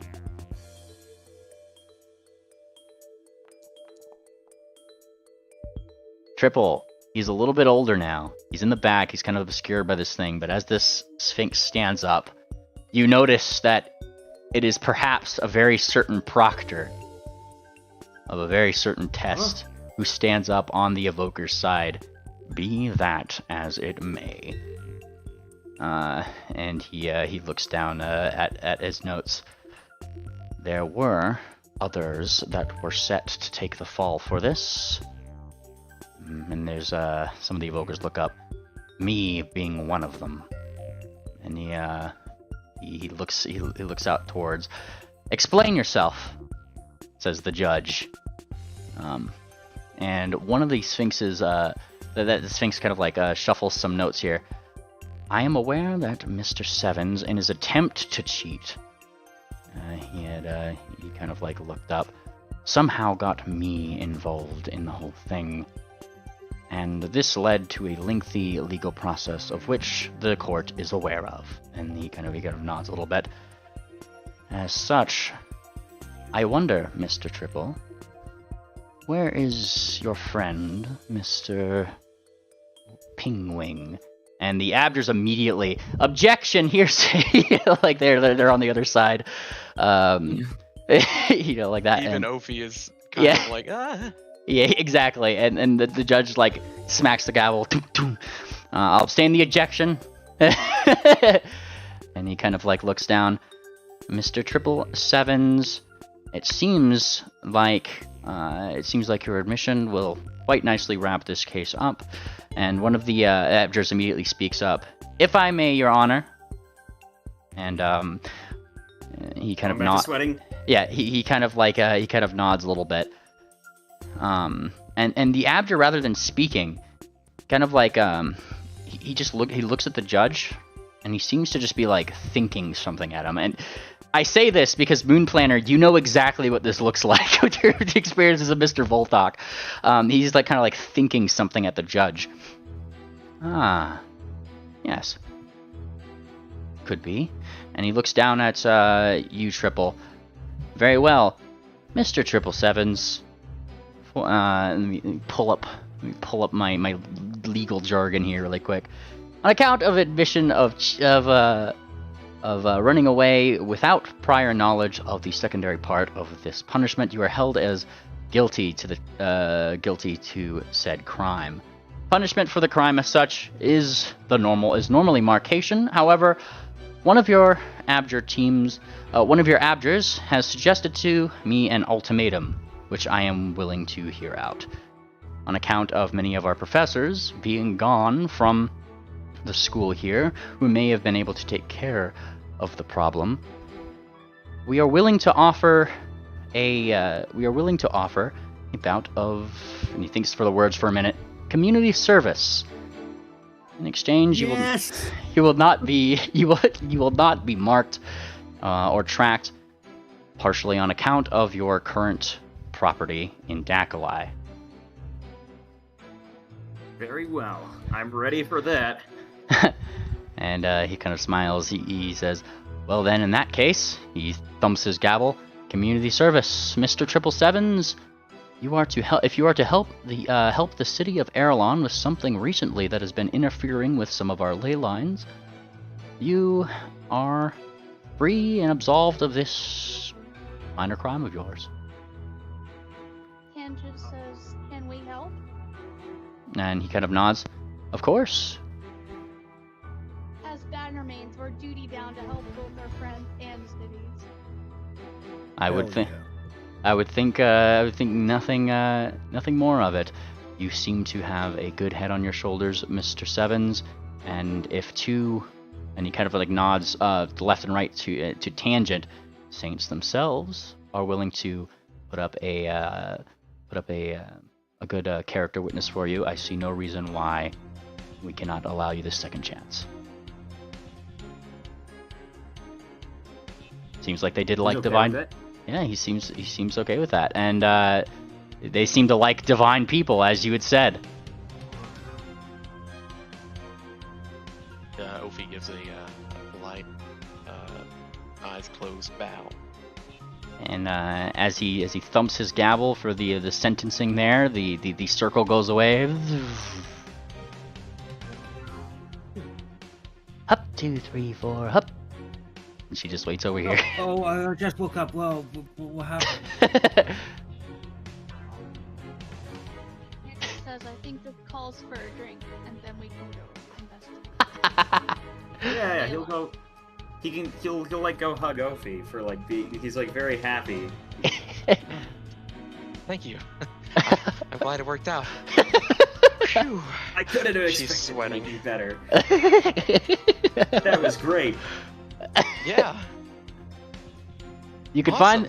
find the specifications of your assignment outside. Miss Athena, will you please guide 777s and party to the front receptionist desk? They will provide them with more information there. Thank you, Mr. 777s, for your time.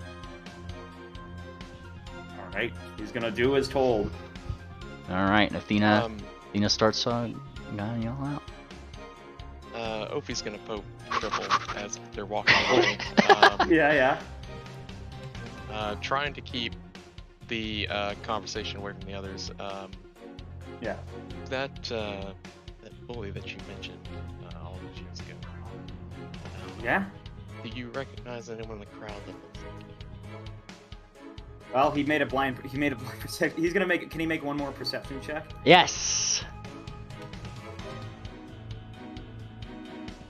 Are we talking about 8s? Oh yeah, Looking around. 777s. So sorry. Just remind me what you're looking around for, just so I make sure I get the description right here. Any of his old, any of the old ruffians from the old days. The I guess ruffian. you can say. There wouldn't be any ruffians in here. Namely, like the only recognizable faces that you know are the 8 people up there. The Unigers, as they're called, and the Omeger in the middle, and then actually that one Sphinx that I had mentioned earlier. Specifically, you know him, Mr. Carnelian Flask, Professor of Potions. Don't worry about that.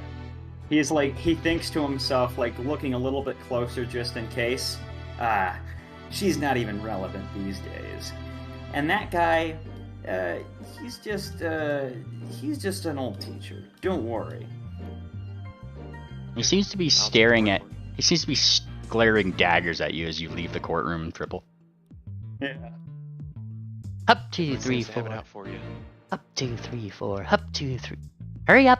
Up, 2, 3. I'm on. 60 steps a second now. All right. This room's too big. 60 steps a second. 60 steps a second. 60 Okay. words a second. And you guys are eventually led up to the receptionist of crime. I don't really know what the word for that is, but she's CEO of crime. the CEO.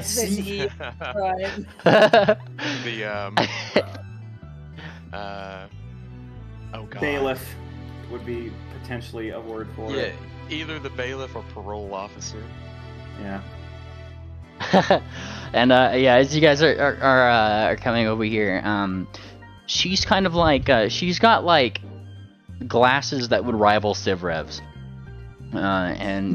but you know they're horn glasses. They kind of go out the way. She's like a unicorn, and obviously like she like the doors at the back, like you could still hear stuff, you know, probably through them, but she's still doing like, state your name, hon. She's looking at you like Triple. 777. 777s. Can you spell sevens for me, hon? SEVENS. SEVEN. She's like, you know, saying it out wrong. She says, 777s. It looks like you got to do some community service. Ready. All right, hon. And she kind of like looks down. They've measured your power levels. You got some friends with you. Here you go, hon. And she hands you a little docket, and it pretty much like the front of the docket just says things you should know about, and it says in quotes, dubious donjons. That's what it says on the front. Okay. Okay. That name sounds familiar.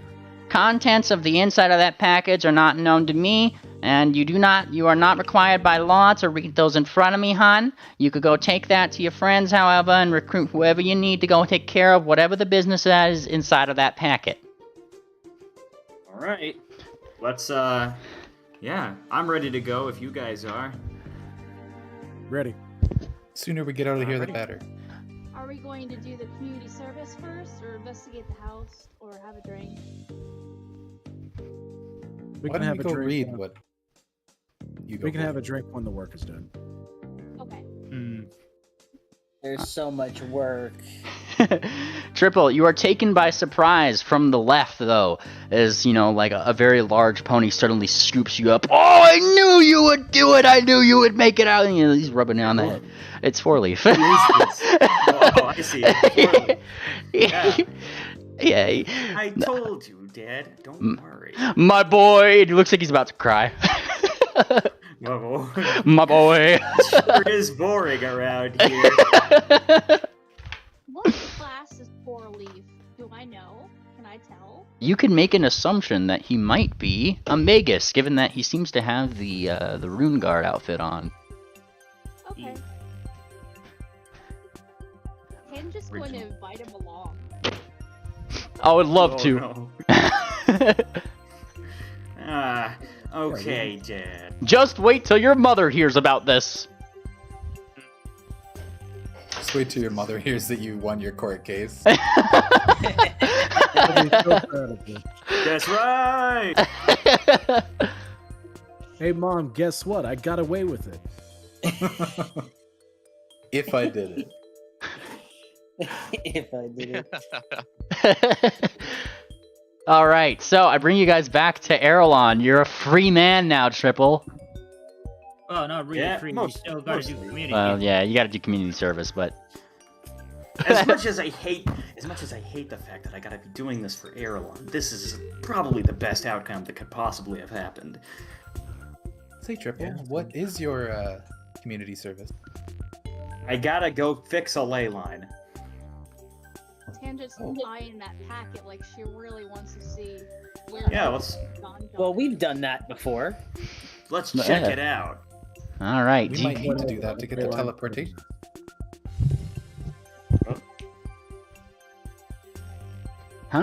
have noticed a little bit of the magical aura in the air around, giving quite a bit of problems when it comes to magic. So the ley line has definitely been affected. We would do good to find this as soon as possible. Oh, my boy. Thank you. Well, My boy, this is what all true heroes strive for. My son. So what's with the package? Well, yeah, let's take a look. All right, Triple, you open your packet of information. Initially at the front, you know how like all packets, they usually give you some information up front that you definitely don't need, and you more than usually skip over it when it's official stuff, right? Okay. It seems to be a bunch of information pertaining to dubious donjons, namely what they are, how to approach one, how to report one if you see one, that kind of stuff, right? And then in the back, Just give us a little bonus on identify rolls. When yes. You go in one. With this packet, you guys, if you have the packet with you and are using it for your roll, you get a +1 to knowledge checks involving dubious donjons. Look at that. nice. Now, with this informational packet, additionally, it also seems to carry your assignment, which is written on the back. Namely, what it seems is that I'm gonna read this in the I'm gonna read this in Secretary Lady's voice because it's in her handwriting. Obviously, or it's not really in her handwriting. She said she didn't know it. Never mind. It's not in her voice. But there's official writing nonetheless. Our diviners have located perhaps a site where our ley line is being intercepted. And it kind of gives you like a small map of where that might be, which seems to be somewhere in the foggy Feywood. You are given permission to enter the foggy Feywood, and you can use this seal. And there's like a little it's like a pin almost to state your intent in case you are approached by druids who do not wish you to be in there. And then right along the side, it just says the area in question is suspect to be a dubious donjon, and in very red letters, highly dangerous. Wait, dubious John in the foggy Feywood? Yes. Yeah. Yeah. No. This is perfect. Looks like he's gonna say looks like tradition doesn't really matter when magic isn't working anymore. I've been around long enough to know that when something seems too good to be true, it normally is planted. If there's a dubious John in the foggy Feywood, there's nothing that's taken that away. All I'm saying is we should be cautious. Oh, absolutely. I'm just excited to see this adventure. I thought two healers might be overkill, but maybe not. 3 healers. That was a good play on words.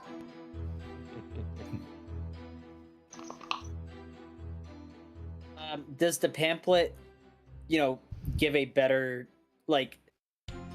does it actually tell us stuff, or is it only used for, knowledge checks or whatever? Does any information on the wildlife? Because, out of character, we know a bit about them, but, Yeah, so the pamphlet itself describing dubious donjons, it pretty much goes over all the basics of them. Across the wonderful land of Astion,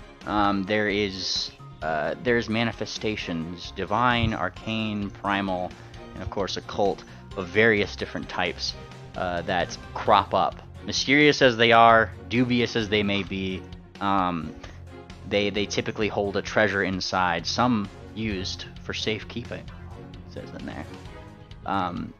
Though, beware, traveler, kind of deal. It kind of gives the warnings and dangers of them. Only enter if you are aware that you could handle the threats inside, for you are not allowed to leave until you've completed that lair, lest you become one of the guardians of that of the donjon's dungeon. Could we potentially get her information one way or another to determine what level of monster there is? I know that is kind of a little bit weird, but we could maybe, I don't know, like ask around if anyone has gone in and gotten out and they're like, oh, it's like this, or I don't know. Yeah. It just said you can't get out unless... Yeah, I don't know, maybe... You can't get out until you've completed the you've gotten pretty much the central item of that specific dungeon's, whatever it may be, is lair. To which time you're teleported back outside. That's pretty common knowledge thing on that pamphlet there that they kind of give you. That sounds pretty intense, honestly. You can't come out, and if you fall there, you can't even be revived. You just become a guardian. Tangent says, I think we should do this after we get our new spells. I'm sure Did you the lose all answer- your items? I think I'm going to go back to investigate that murder. Fuck this shit. Is that we can investigate the murder, finish our spells, because I gotta tell you, discern location would be really useful for a dungeon like that. And she's I like, have yeah, a feeling. Sorry, Tangent. I have a feeling magic of that kind won't work there. I don't think there's... Yeah, I'm pretty sure I just gotta stay here and, like, make it clear I'm not running away. And, like, just say, hey, I'm working on it. You So, should yeah. definitely go into the area and interview the druids who already live next to Donjon. They would know the length of time it's been there and maybe some other myths and Ooh. stories about it. So you could, like, you know, do that without risking your life yet. Okay. I'm sure they would have some information on it. And Okay. if you can see into the dungeon, right, it's not invisible. Well, I don't know if I can Oh. get a look inside. They would provide some diagrams of various outer exteriors. You could usually know when it's a dubious donjon because the door is just like, it's always like ornate of some kind. It's like it's literally like it's got vines over it. It's made of mahogany, but it's like placed in like the side of a mountain or something. Like right, like it's Oh, okay. obvious this is a magical occurrence of some kind. So we can map So it this- from the outside, sort of, to get an idea of the dimensions. Yeah. Yeah. Well, that's yet to be determined. Part of this packet is also saying each layer of the donjon is unknown as to what it would contain. So we can't do much reconnaissance. Not too much. It does, however, state Moonlighter? that you are always given what the item you're looking for is ahead of going for it, and then like on the doorknob, like the doorknobs of the diagrams are in the center of the doors. Somewhere on the door, it usually has like what seems to be like some miscellaneous item that is displayed. Okay. Alright. Thank you. Yep.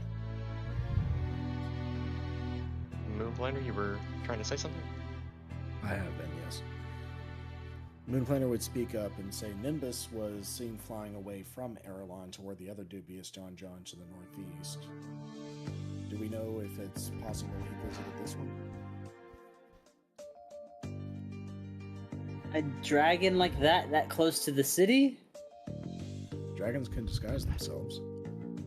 Oh yeah, that's right. I mean, I don't know if... Eh... Can we reach out Tangent, to him? unless... Yeah, you could use ascending. Did anyone who knows Sending speak with him? Tangent did.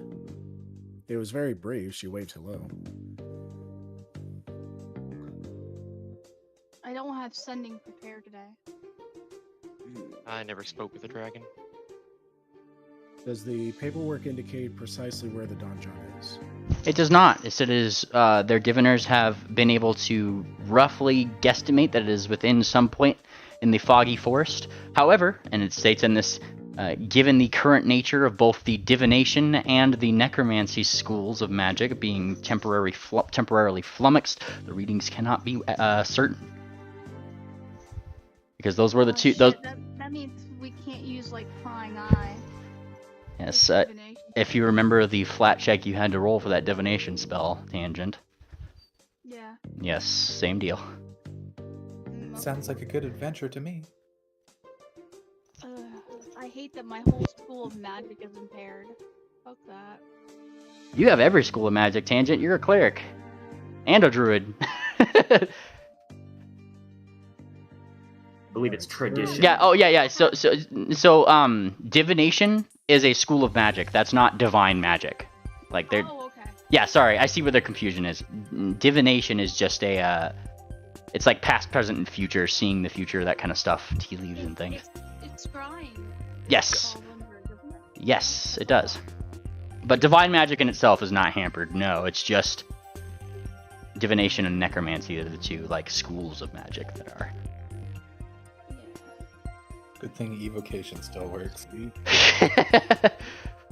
Alright, so we're pretty much split right now, aren't we? We need to investigate the fire and the dead body, and also try to find the dubious John. Triple, is there a time limit or any kind of limitations on when we can take care of the Don John? I didn't read anything like that, unless like, and I said I read through the thing. I didn't read anything like that, so I'm just going to assume that I just have to work on it. I'd say that on the document they give you to the end of this current year. Ah, okay. Thank you for clarifying. Yes. How many months? Well, that's less than a month, though. It is less than a month. You were correct. Oh, jeez, we're always up against a timetable. Well, it's not really a big problem because it shouldn't take us a month to solve this murder mystery. Exactly. I can help out too on that too as well. It is currently let's see, this is 96. You guys are on this day. Yeah, you guys got like another like 3.5 weeks almost to pretty much get that done. So I also want to get to that ball, so other people want to get to that ball, but I don't want to ruin that either. The ball is in 3.5 weeks. No, the ball's at the end of this week, and then you have 2 weeks after it. Shit. We can just. Does anyone know if Pingwing has successfully learned teleportation? I think he's got another like couple days. Alright. Well, here's my recommendation. I say we focus on the dead body, learning as much as we can about that, because the longer we wait, the more likely the trail is going to grow cold. And those of us who are taking classes will continue doing that, and then in our off time we can do the investigation. Tangent says, I want to take that wand and go over to the burnt house as soon as possible. Okay. And then at the end of the week, we'll teleport to Kaladai, go to the ball, teleport back here to Erelon, take care of the dubious Don John and the foggy Feywood, and we'll figure out what to do from there. What do y'all think? I completely agree. Okay with that? Shrugs. Tangent says, I think for the sake of reputation, Triple should stay here. Well, yeah, of course. I didn't really care about the matters. ball to begin with, and he's gonna. I don't know if we got tickets, but one thing I remember was that Ophi wasn't with the party when Swift got like entrances, and he's going to give his entrance to Ophi. Oh, base. No, it's like one party invitation. It's not individual tickets. Okay. Whatever it is, whatever it is, he can swap him or her out. It helps. It helps us in the end. Ophi scratches their head. To be honest, I never really cared to go either.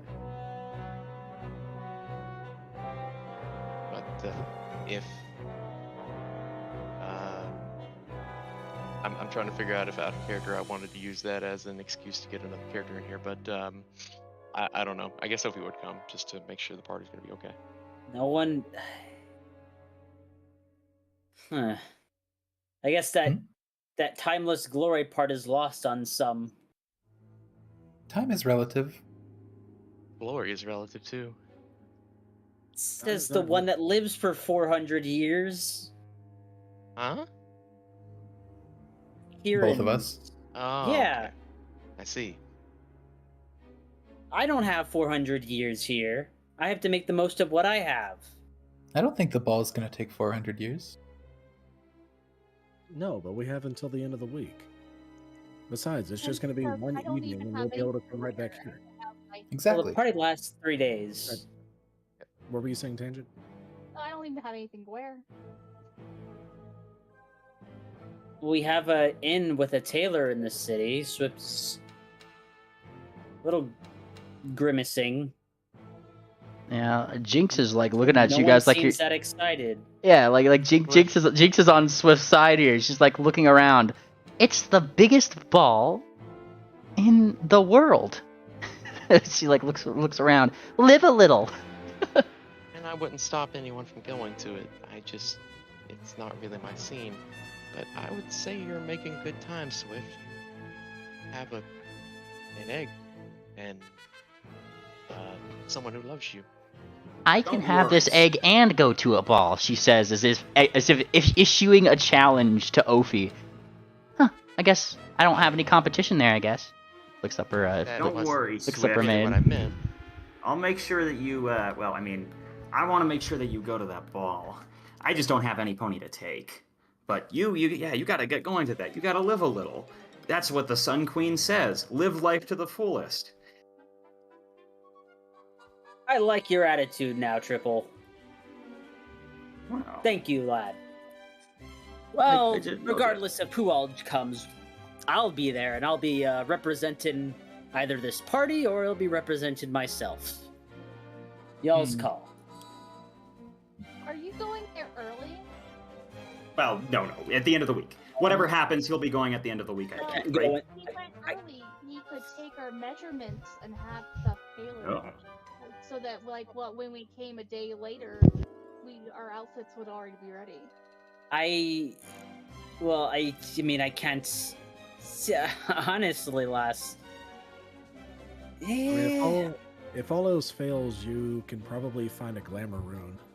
I was gonna say, at this point, less than a week until a party like this, your option might be, if not to buy a pre-made dress, to use a spell. I learned, befitting attire, in fact. That's did? one option. Yeah, You know the spell? What does it do? I learned a spell. Oh, okay. Look, It seems mollified.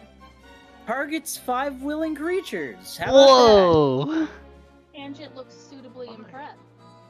that? Ha! Now, how about this? And he's gonna to the party, to Tangent, and to Moon Planner and Bellhop, and to Ophi, and to Jinx, because she doesn't have a dress either. Everyone gets done up in extremely, maybe overly extravagant, high-end Kaladai looking clothing. Nice. Oh, He looks okay. distressed. Fine Well, I've clothing. never Goodness. had some glances going into a burnt ruin put like this. Oh, just a little peek at what you might be able to see. There you go. The color What a looks show-off. well on the gray moon planter. Well, maybe I can still attend, I guess, alone if we solve the mystery real quick. But I don't want to... Actually, I don't want to, like, risk us staying longer underground. We'll see how long a dubious donjon might take. If it takes a long time. If there's any risk of us missing the ball, yeah. So never mind that. Don't think it's worth the risk.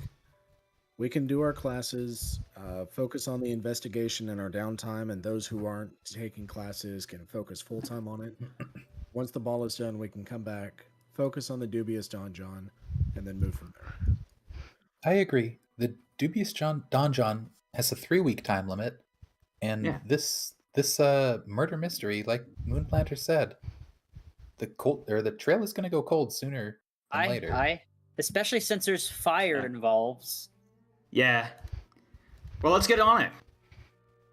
Shall we go to the burning buildings then? Yes. Yes. Oh, Swift, you were saying something about the wand and the dead body. What did y'all learn? Oh, yes. I've got a wand of forgotten lines. Well, no, They were. Yeah, I'll let him.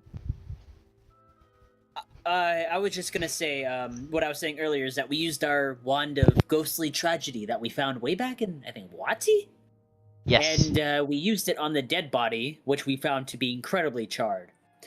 And what I could see, Moonplanter, was the victim, and two shadowy outlines. He was with two ponies or creatures, and those two creatures seemed to be informing him. It was almost as if he had had amnesia, or perhaps his mind had been wiped. He seemed to be looking around a home, a building, and looking at the objects, saying, "This is mine, and this is mine. This book is yours." There was a particular book, but from more details can be found on the scene. But we definitely saw for the last 9.5 minutes of his life, he was being informed of what was supposedly his by two creatures. Then he sat down in a chair, was left alone, and then unsuspectingly lit on fire. Sorry, have go on. to ask something here. Are you certain that this was, without a doubt, Babbage's father? Who told us that in the first place? It was the main stitch, right?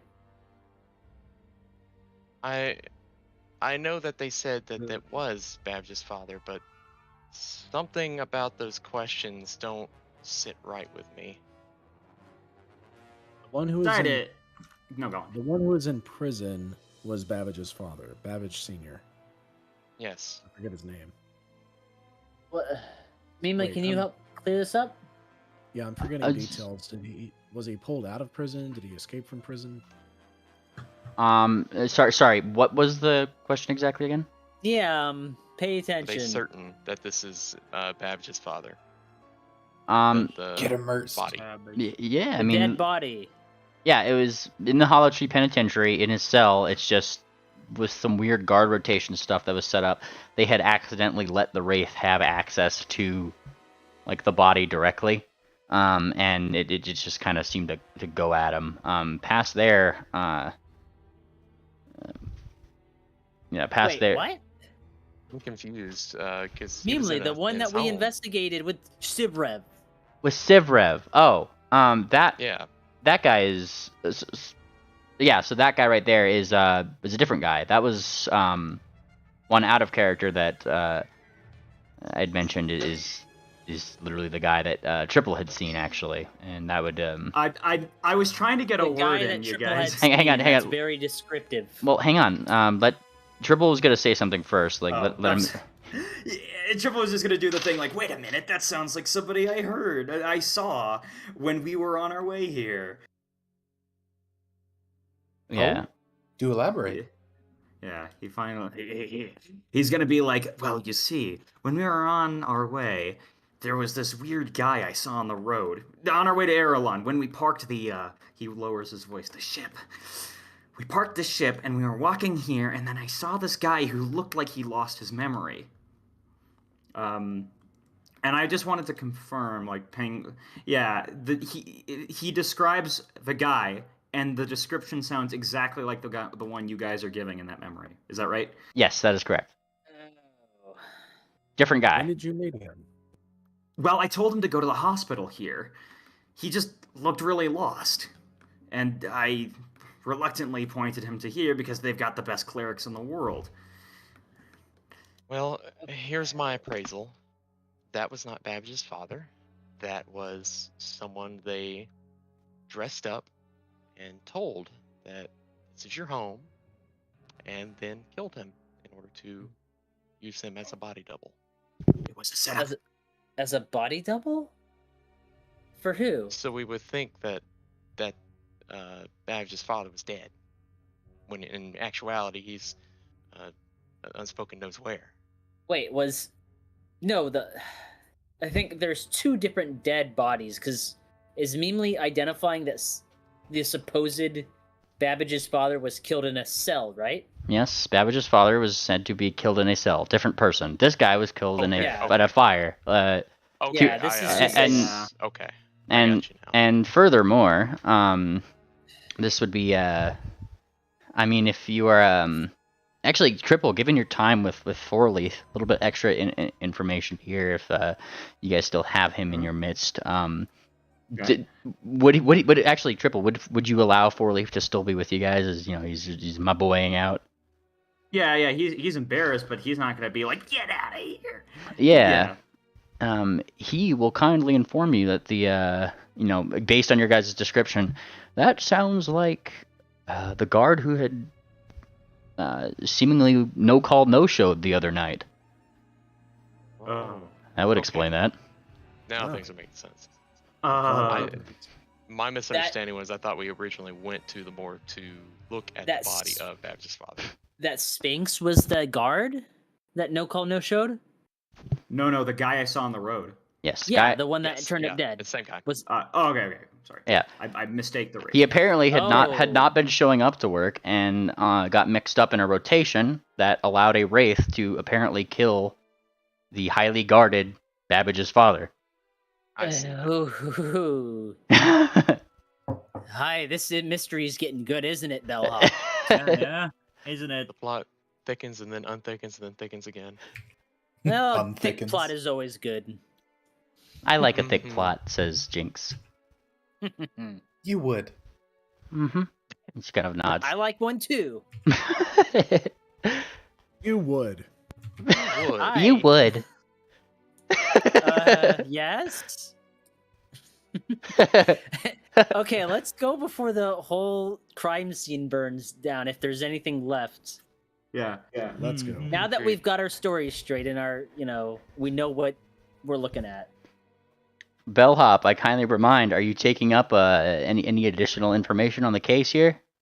I mean, but we are going to get additional information right now by going to this place. Fantastic. I was meaning more in your investigator abilities. I'm just making sure you've taken this as a case. Yeah. This was fantastic. The day I took the picture. Oh, fantastic. All right. So it sounds like you guys are going to a place where the house burned down, yeah? Yeah, Bellhop, did you look up that feat for multiple? Yeah, I was looking at it, but I actually was actually a thing for combat. Unfortunately, I fucked it up. Yeah. That's fine. Okay. The house that you've discovered, Bellhop, would be down here. Yeah, that one. Now, approaching this house, it is very burned down. If you've pretty much seen the final episode of Harry Potter, when in Little Wingjing, when they passed the house where Harry exploded, Harry's parents exploded. It's kind of like that, where it's not necessarily police guarded off right now, but there are guards kind of in the area, just making sure nobody goes in and disturbs it. Four Leaf, however, is there and seems to really like you guys, and you guys have met with him. He seems to be a pretty amicable dude. Step aside. We have some investigators on the case, and he pretty much gives you guys clearance to go and investigate the building. All right, boys. I guess everybody takes the floor. See what we can find. Is there anything specifically we're looking for? Well, let's start with that book. Really, you'd want to find anything that... Or you'd want to find anything that... I'm sorry, you cut out. I said ideally in a fire, you'd hope that you can find... There's not much that isn't burnt, so anything that's not burnt should be worth looking at. Well, that too, of course. But yeah, y'all look for that book. Y'all look for any that ripped book. pages of a book. Sorry. I'm gonna look for the source of the fire. the source of the fire looked like spontaneous combustion of that dude, by the looks of it. But I mean, sure, let's start investigating. Guess we start with the living room. I don't know. All right, Bellhop. As you enter, as you guys enter the living room, whoever's entering the living room, give you a blind perception roll, por favor. Blind. And this would be a case you're taking up, so you get an extra +1, Bellhop. I'll note that. Yep. If I hunt prey on the dead guy, could I use that bonus to find the original source of where the fire started? No, because you're not hunting prey on a fire. And that guy is in the morgue too, so wrong place, wrong person, not a good target. Are you sure the fire was a magical? I'm very suspecting of the fact that it was a magical fire that was cast onto him. That's what it looked like from the memory. That certainly There's one seems thi- plausible. I just want to make sure. I'll leave you to it. All right. Just because you are an investigator, Anon, do you want to use a hero point? Oh, did I do a shit, bro? I'm gonna just say that the Kierans in the area kind of feel you are very unlucky right now. Hero point. Did the Kieran's get a good roll? What are we rolling? Perception? Blind perception. Kieran senses I didn't. tingling. Yeah, Let me roll mine. the Kieran senses are tingling if they want to help Anon out and not have to use a hero point. Kieran's no fire. Let's Kieran's leave it luck. at that. Give me Kieran luck. Yeah. Kieran luck is given. All right. Kieran luck is given. Give me a give me a reroll. All right.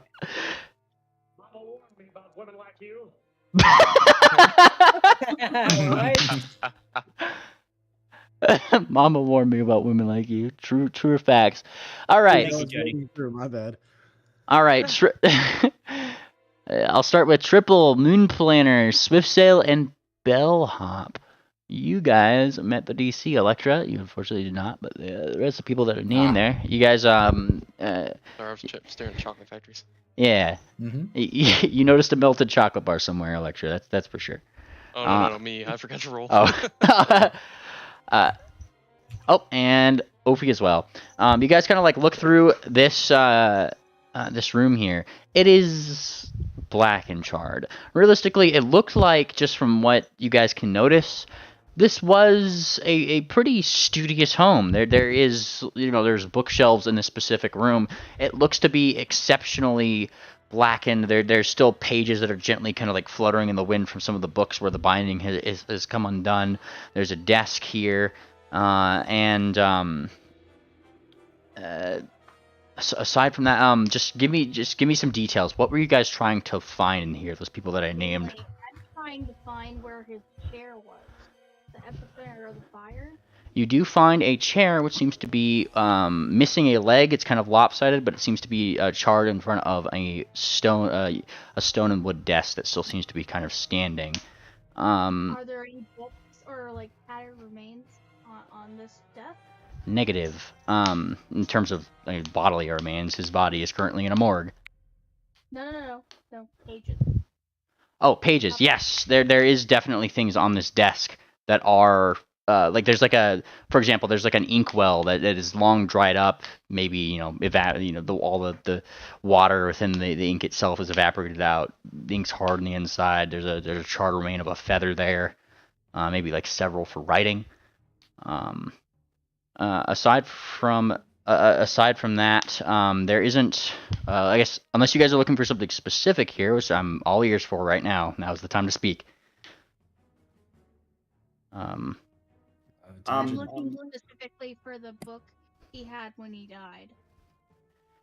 Gotcha. He said, "This is yours." And there's numerous bookshelves that are still kind of standing. Some of the shelves are kind of inward. Some of this wood was it was treated, so it actually didn't actually succumb to a lot of the fire itself. But the books certainly did for the most part. Some of them are spilled up onto the floor, that kind of thing. Empiricism for Bellhop, I almost forgot.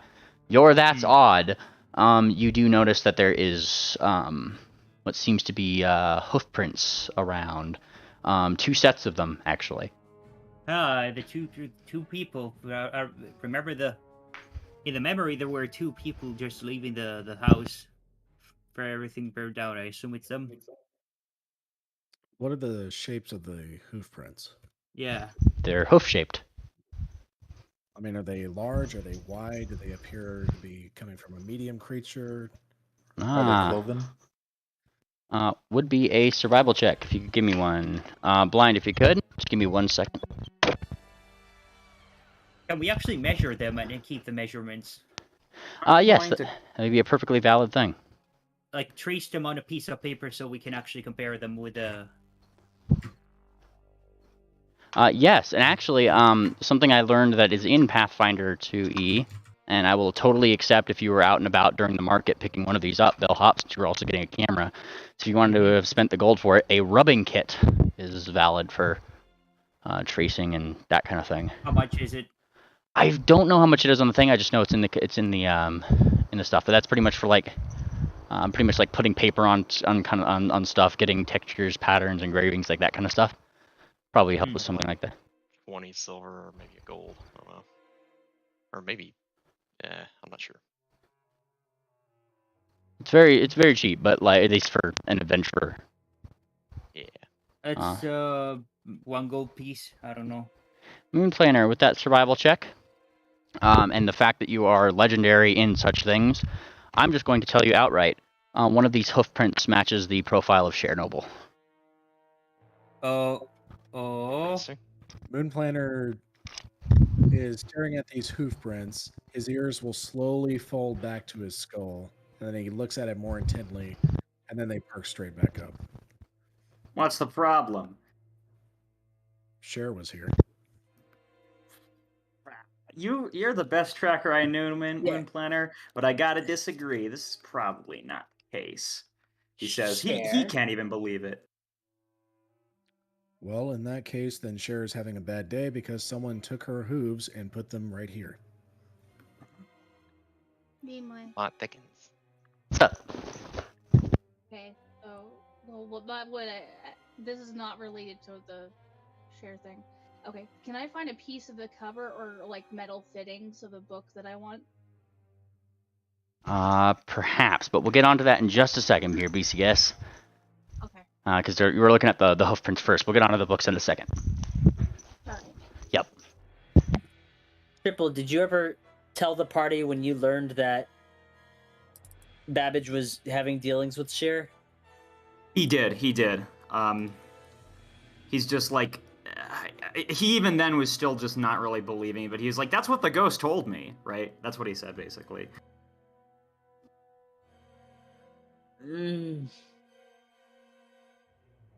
That I don't even know what to think or believe with that. Well, it's a fact.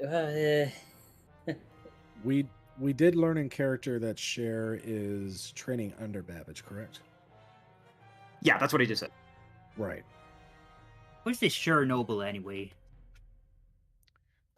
She's a unicorn who wears a Ushanka who turned out to be very evil, more so than usual. Used to be in the party with us. We parted ways shortly before the WotC campaign ended. Oh, okay.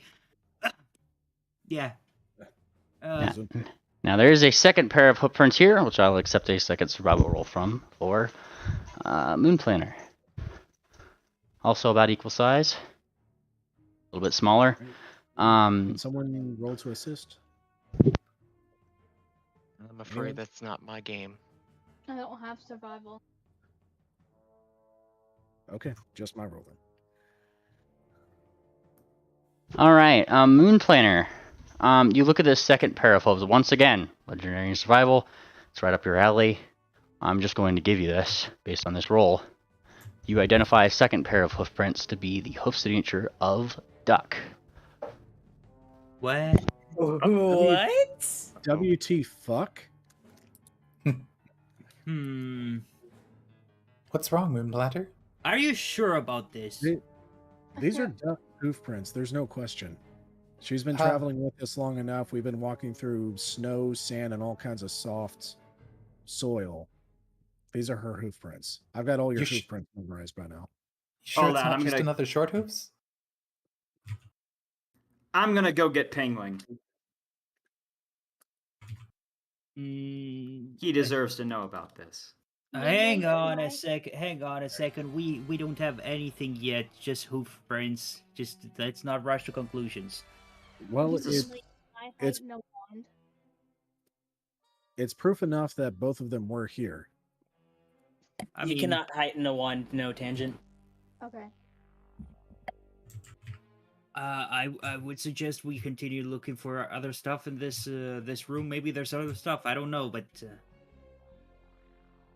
we can't just jump to conclusions just with hoof prints. It's really suspicious. I'll tell you that much. Well, if Duck was here, I have a feeling that she's probably under some sort of spell. I think we should find her right away. Wow. Hang on a second. Wait a second. Was Duck? When did Duck Kidnapped? disappear exactly? Because was she with one of you guys yesterday when this fire started? I don't remember. Let's see. She was inside the school dormitory because she and Penguin were playing on the harpsichord together. I don't remember after that in the morning if she was with us or not. Nobody mentioned at that time if she was missing. This must have happened around noon. So, just real quick, I know this is basic information. This is Babbage's father's house, right? No, this is the house. Okay, right. Yeah, no. Babbage's father was in a very high security. Yeah, it was in a very high security prison. Like. Okay. Security prison. This is the guard's house, who was. Yes. Yeah, because I was weirded out by the whole "this is my house," and I was thinking like, "Oh, is this a framing thing?" Sorry, so ignore that. That was complete nonsense. Well, that wasn't Babbage's father either. Yeah. That was just a guy who was on his post, who was supposed to watch him the day he died. Right. Yes. Right. All right. I'm writing that down. I'm writing all this down and making sure I got it all correct. Fair also, enough. if this house has importance, I might start drawing it out in Photoshop if need be, but I don't know if we need to do that. Based? All right. Second, one other thing we could do, we could ask the people around this place if they've seen anything. I mean, there's houses all over. Maybe they've seen some passerbys. I don't know. There's also the matter of a book, which I know Tangent wants to poke at. Right. From my survival check, can I determine how old the prints are? With that survival check, on the first one, you kind of gather that it's roughly about, like a little over a day and a half old. They were probably made around noon, I would have guessed. Though, because it's in the ashes, I'll give you this, and this would be like Moon Planner bellhop moment here. I'd say as part of an empiricism investigation based on both your guys' perception checks. These hoof prints, given that they're in the ashes, had to have been made after the fire had started. Interesting. You can't really make. Actually, that makes a lot of sense. both hoof prints are a day and a half old. Okay. Or a day to a day and a half old, roughly. Okay. So that means if Duck was here, it was after the fire. Yep. She didn't start it. Well, she still could have been involved and then they come back after. There were two bodies that we saw with the deceased before he died. Yes.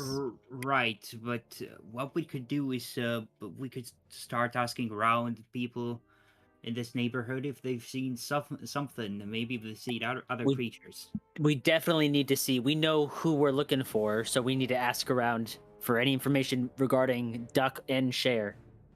Right. In fact, we need to ask around a lot of the town and the city. If Duck's in danger, we need to help her. Does anyone have a lock of her hair or anything that belonged to her? That's why Triple was grabbing Penguin. Has he successfully found him? Penguin is currently out with Fortuna. Fortuna, he apparently, he's trying to show you the occult district, but Fortuna, I want to point out, the entire time, Penguin is, feverishly, seemingly, fiddling with all of his, alchemical tools, but he's, doing it in a way where he's, he's trying to do high-level alchemy in his talents, and he's, as he's kind of showing you around, he's like, yep, that's the walking hut right there, okay, just gotta put, do a little dabs of this, right? He's very busy right now. And very distracted. Are you doing alright? Do you know where's Triple right now? Did we miss his court date? And he's sweating, Can I roll for just try to see if he's bullshitting me or not? Yeah, go for it.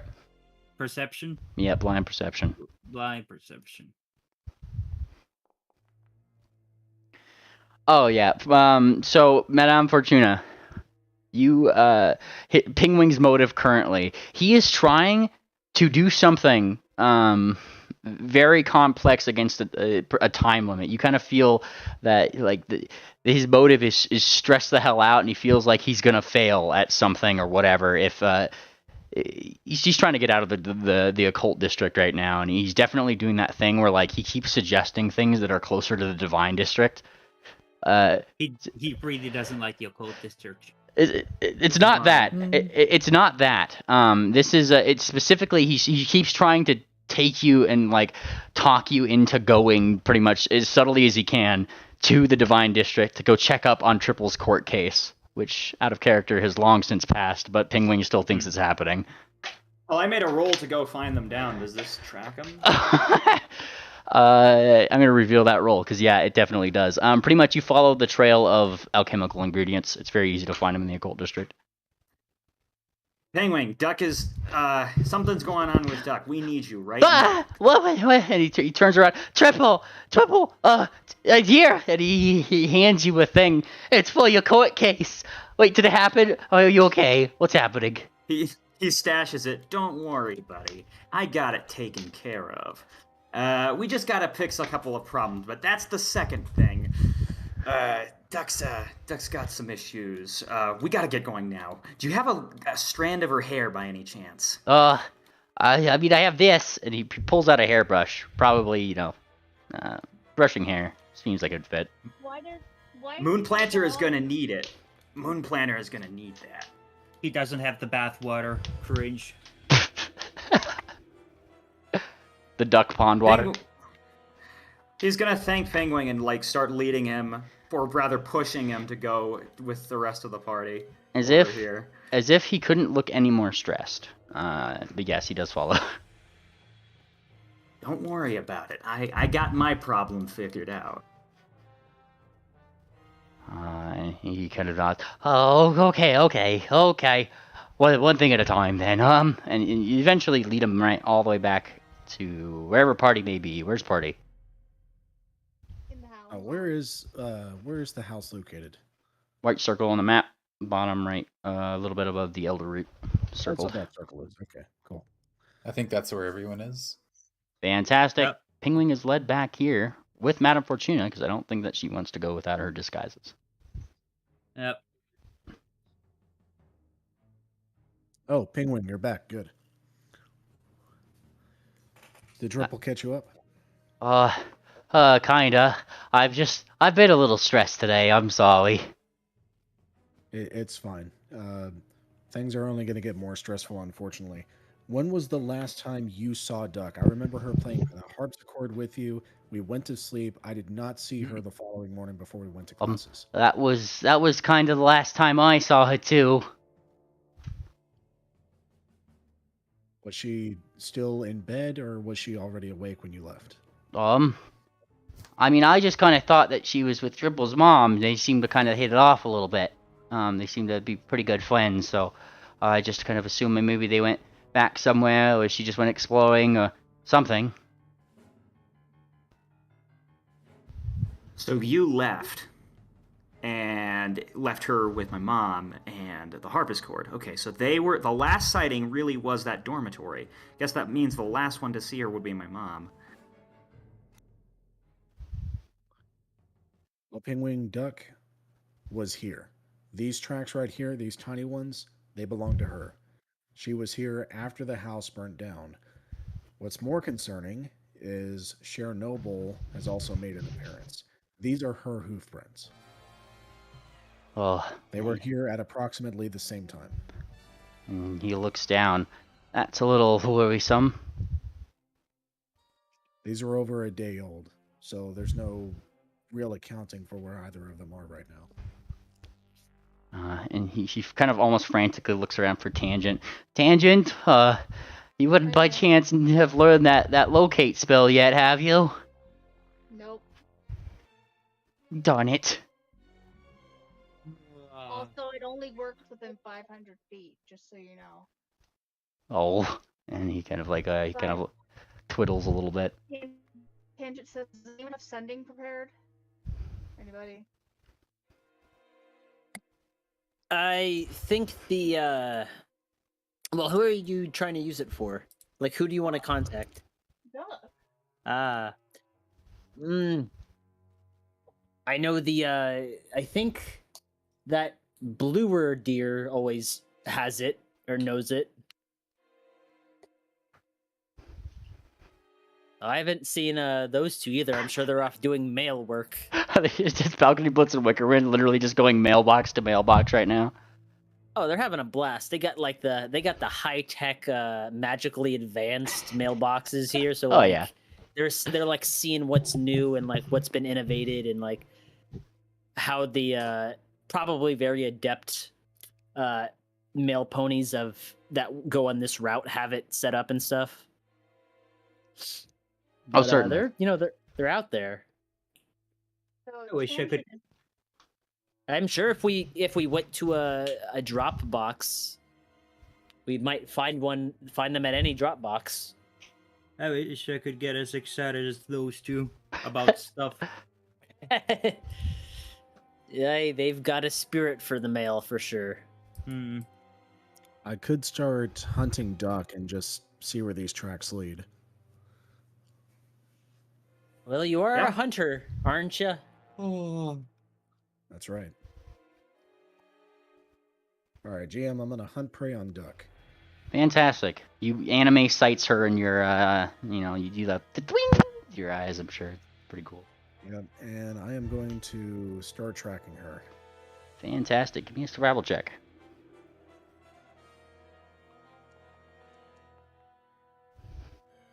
Sweet. As you start to look around, maybe tracks, things like that. I'm just checking DCs really quick right here because, trust me, there is a DC for this, and I'm not sure what it is right now off the top of my head. Let me. These tracks starting off at about a day and a half old. That's about trained level, depending on the kind of terrain they're walking on. Legendary, I think I can pick up tracks that are over a month old. It's not just that. That's the thing. Hang on. I actually just need to look up something very specific here because this is going to make a difference. Just give me 1 second.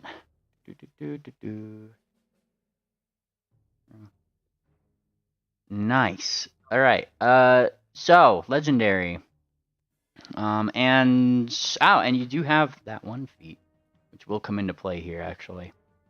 Let me just find what that is and just read that really quick before I give you this answer. That is very important. And I do have experienced tracker.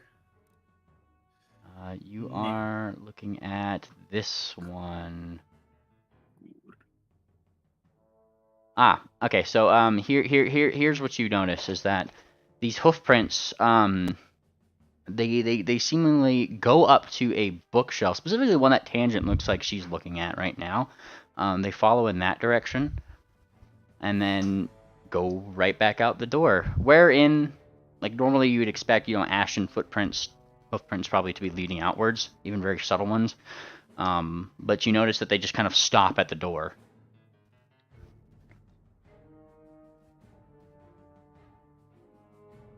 They're just gone. What? They are just gone. Dimension door. This is where I remind you, Mr. Planner. Duck has wings. But I never see her fly. She doesn't fly too often. Did she finally level up to where she can fly? She only needs to be like level 5 for that. God, dadgummit. Yeah. And Cher has dimension door. It is true. Which can't bring people along. Exactly. Not in PF2. Let me check my focus spell. All right, blah blah blah blah.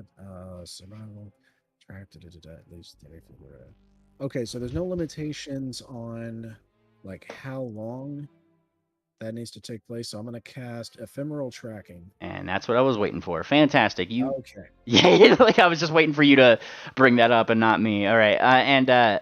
You cast ephemeral tracking, start to track, and then you kind of like look up.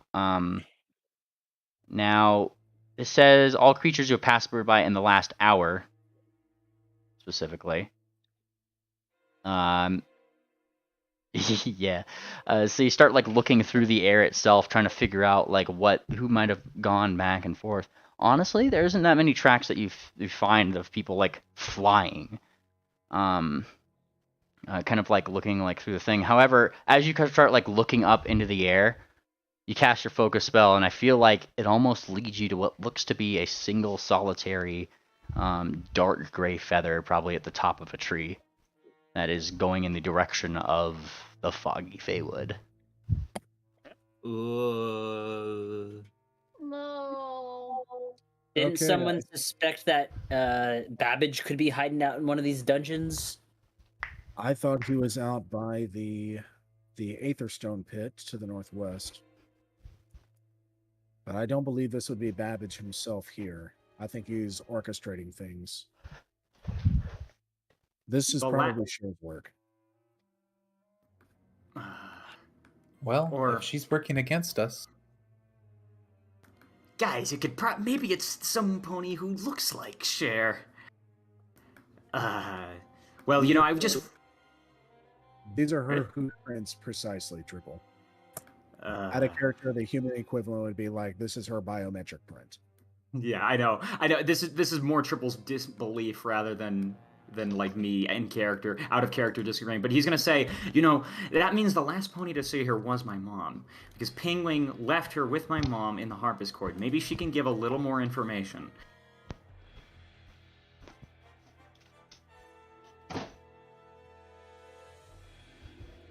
We should go see her then.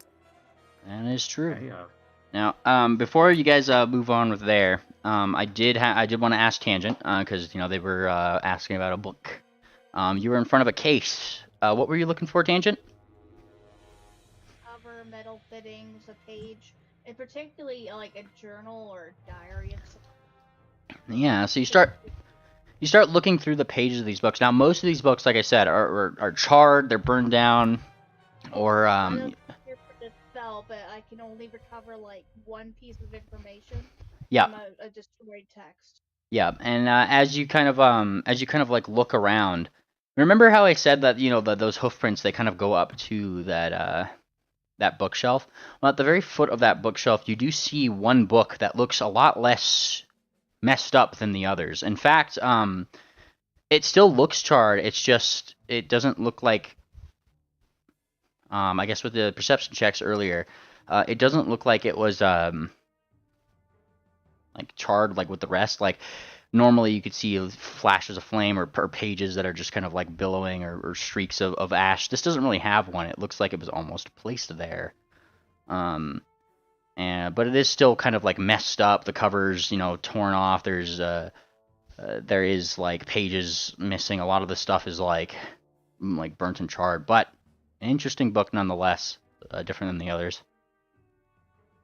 I picked that book. Fantastic. What is it? What can I read from it? What can I glean from it prior to Aside from just a couple weird like diagrams here and there, like I said, most of the pages in here kind of seem to be messed up, like torched. No, the table of contents didn't survive? Table of contents itself did not seem to survive. However, of all people, Tangent, Jinx comes up next to you. Oh, hey, I know that. And she points to like one of the half diagrams that you see on the page. Swift, come and look at this. What's up? Doesn't that look familiar? And she points to like the half diagram that's on the page that's Tangent's holding right there. And it's like the same sort. It's like part of like an anatomical diagram. Back at the library. Oh, it's the one she was looking. It looks really almost eerily similar to a Kieran diagram, right? You see some hooves. They're perhaps cloven. So yes, probably. Why would she? Well, not she. What can we discern from that this was here? Well, you can't really discern much unless Tangent wants to use her wand. Tangent's gonna use her wand and recreate the table of contents. Hey! Good idea, Tangent. All right, you go to the table of contents where that would be. You kind of maybe like there's like the tiniest slip of paper, right? That's like where the front page would be, and you start restoring that page alone to what it was. Paper starts to restore itself. And you start seeing the contents. You see the words on the top that just say "Theory of Cloning." Theory of cloning. Theory of What? Wait, did they clone Duck? Is she getting a little bit? Yes, the rest of the table of contents seem to give a lot of information on various things, perhaps things that could be used to make a ritual.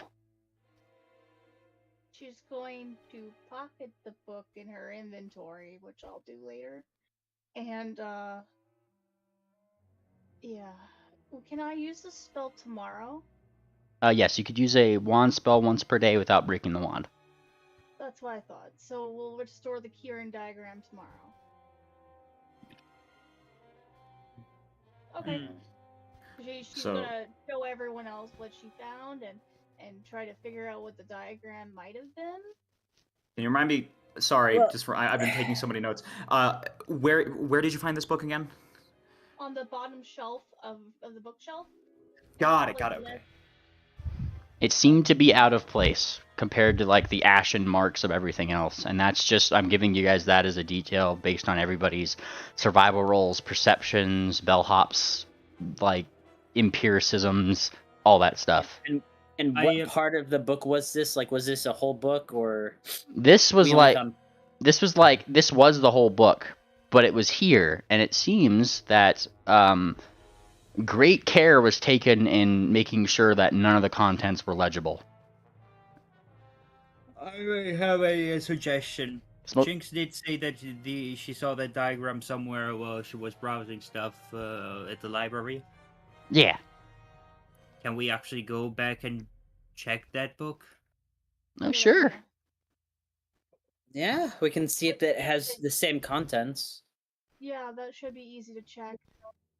Can we potentially scry on Duck to make sure she's at least alive and okay? Yep. That's what the hair is. I've got it prepared today. You got scrying prepared? You could also ask my mom. My mom is a specialist in that kind of thing. You wanna borrow that crystal ball from Matter Fortuna so everybody can see what's going on? Yep. Four Leaves is here with us, right? Outside. He's kind of outside. He's pretty much just like giving you guys access to the crime scene right now. All right. Well, Moonplanter would call him over to the scene. He comes in. Yes? Mr. Four Leaves, we've found some very disturbing information. A known accomplice to Babbage was here inside this house. These are the hoof prints of Sharon Noble, and we know for a fact that she is training underneath Babbage. Sharon Noble. And he kind of thinks for a second. I am not aware of this name. She's a former Bannermane. She was a member of the Sacred Skeins and separated shortly before the ending of the campaign at Wati. And he kind of thinks it's odd that you seem to use the word campaign, but you know he brushes by it. It was a campaign. What it was? It was when Heat Fang was destroyed. Yeah, I got you. She was separated from it shortly before then. Yeah, and he kind of thinks about this a little bit.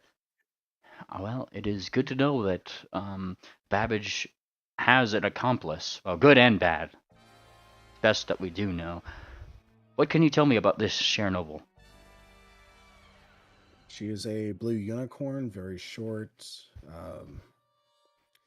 very promiscuous, and has a twisted sense of evil that I had never encountered before, up until we faced Babbage himself. Also, probably underage. He kind of takes note of this. She talks in a distinctly French accent, I think. Any notifying characteristics? Clothing? Other than that? Ushanka. Gray Ushanka hat and a pleat skirt. And you said she's a pony? Yes, unicorn. Does she have a unique destiny by chance? Does she have a cutie mark? It's Jared's beauty mark. Let me get a world anvil. Frantic Chernobyl world anviling, yeah. Or I'm Yes, not gonna she cheat. I does. don't remember. I need to use the bathroom. What if we just drew this guy a picture of her? For that tangent. It's like a fire thing.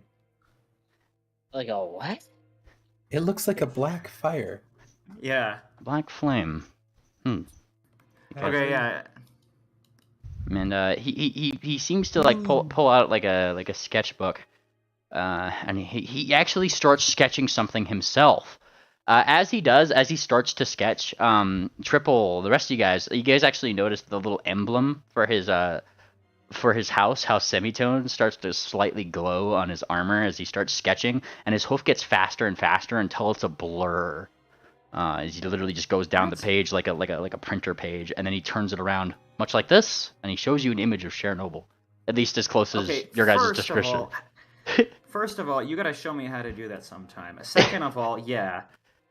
And I mean, like, here's the thing: you know, Entangled, when like they show the wanted poster and like the nose is too big or something, it's kind of like that. I mean, given your guys' description, he pretty much did his best he could to show you, and it is kind of like he's missed some features, but It's not like I could have gotten a good look. She has like a cape or something, so yeah. But yeah. I don't know. It looks similar enough. We're giving him an idea. But yeah, it seems like Triple, your dad is very artistic. In before this is the sketch. Hang on. As if I really look like this. Oh no.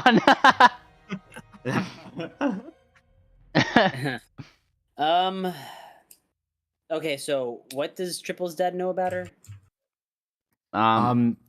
We just gave the information, and he was just asking about a mark, about like any identifying stuff.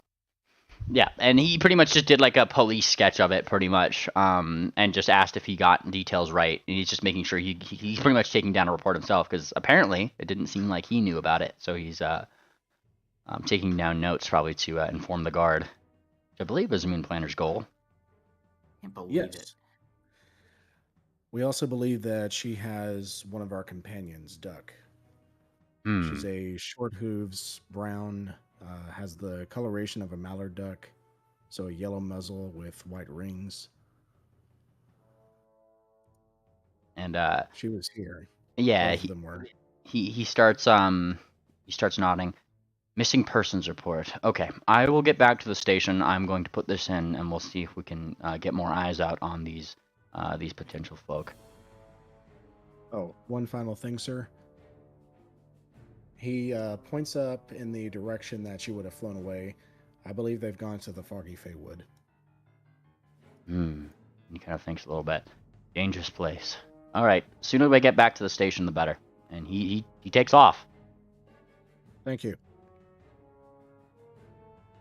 All right. Well, we can go check out the book at the library matches the one that we found here. Yeah, we do that. Can we scry on the way there? Yes. Oh yeah. I do believe that is a thing. As you go to start scrying, scrying is a what level spell? 6th level. Madame Fortuna, you attempt to try to scry. However, you don't seem to be able to draw enough power from divination energies to be able to pull that spell off. Actually, I was gonna give this to Tangent because she wanted to try it. I have Prying Eye, not Scrying. It's like 2 levels less. So, I mean, if you can't pull this one off, I might not be able to pull it off either, but let's go ahead and give it a shot. Here's the Prying Eye. I also have True Seeing, but we're going to do Prying Eye. Okay, give me a flat check, Tangent. Okay. D120, right? Mm-hmm.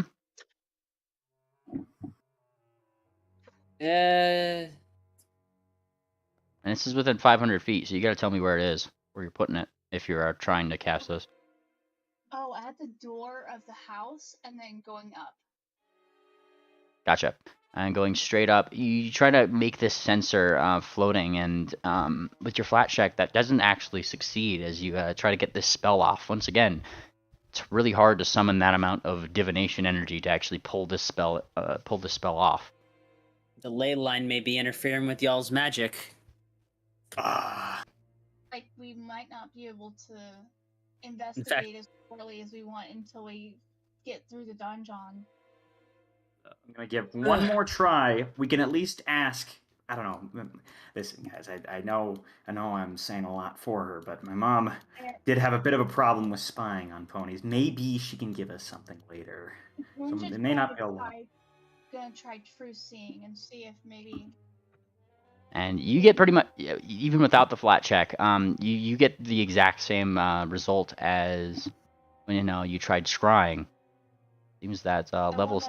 I want to do a re-roll. Do I roll a 1d4? He said even without the flat check. Yes. Tangent, it's ley line is saying no. Yes. Okay. Level 6 spells. What if you tried to scry? Level 6 spells are no.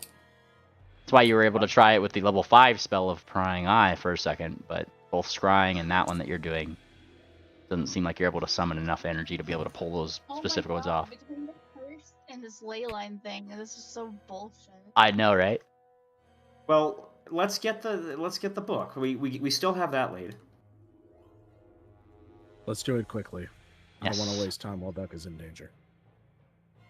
Going to the library. By about this time, I'd say it's probably like 5, 6. No, because you guys had the thing. It'd be about like 7 or 8 o'clock. Yeah. Yeah. You guys get to the library. There doesn't seem to be that many people that are in it. But you guys do pass other students and stuff that seem to be going to the teleporter. It's winter. Not even that many studies going on. They're just going for a good time. But you guys go to the library. There doesn't seem to be that many people in there. Finding the book is pretty easy. Didn't seem like it was moved, and eventually Jinx kind of pulls it out. Here it is. And she pulls out the anatomy book. Checking the table of contents. Does it match the same kind of table of contents we saw from Tangent Spell? Negative. This seems to be a different subject matter. And she starts like flipping through it a little bit. This is the one that kind of looks similar, and yeah, if you match it up to just the wedges of what you could see from that diagram of the charred book of tangents, it does seem to be of the same nature of like maybe it's like a reprint or a copy, or maybe they have a printing press or something like that kind of deal, right? It seems to be used, and she turns it over. This book is, and this is where I gotta just look up one thing here. Just to make sure I'm getting my information right. Why do you have an anatomy book, Jinx? And she kind of like, well, she didn't have it. You guys had to go to the library to find it. It was at the library. Yeah, she was just flipping through some things while I was doing my own studying. Mm-hmm. This seems to be a book on necromancy of sorts, and she turns it over, kind of shows you guys. This seems to have a lot of diagrams and things, starter stuff. Look, and then she turns the page. There's like a Kieran diagram, then there's like a unicorn diagram. Very different physiological differences. How to adjust for that when it comes to runes or whatever. If you want to get the max power potential out of basic spellcasting stuff or whatever, right? It's pretty much all this book goes over. And then she just kind of like puts it back. And like she starts like looking over. Bellhop. What's up? Your That's Odd activates. Odd time. Yeah. You notice it's kind of curious. Every book in this section of the library that you guys are in has to do with like different necromantic things. So you got, but most of the titles and covers and things that you're able to see have some sort of diagram on them. Clearly, that's a very big part of that specific school of magic.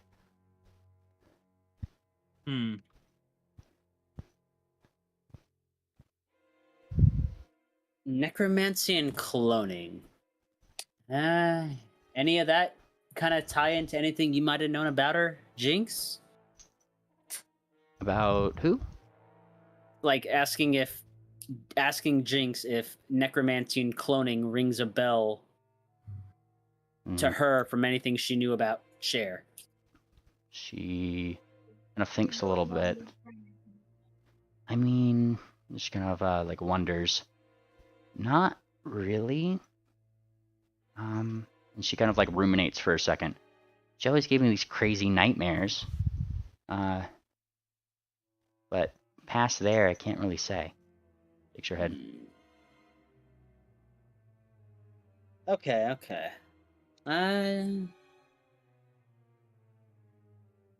Alright, well, I don't know if we have enough information to discern this for ourselves here. Might just have to go find her. In the donjon. No time like the present. Right. Fantastic. Well, we are at 3 minutes and 3 hours and 30, so I think that's actually a good point for us to wrap up for today, honestly. We got like 12 hours left. I don't know about that one. I gotta, I still think that's a good place for us to wrap off. Nice little cliffhanger, but I do hope everybody had fun in the meantime. Things to ruminate for next session. I thought we were going to at least get to the entrance of the donjon before you called it, like right at midnight. Oh no. I try to. I'm trying to stick to my 3 hour, 30-minute threshold where I can. But it's okay. We do appreciate you, Meanly. This adventure is going well. You definitely have our attention. Awesome. I hope you guys had fun. I'm gonna go ahead and push the button. Everybody say bye. Goodbye.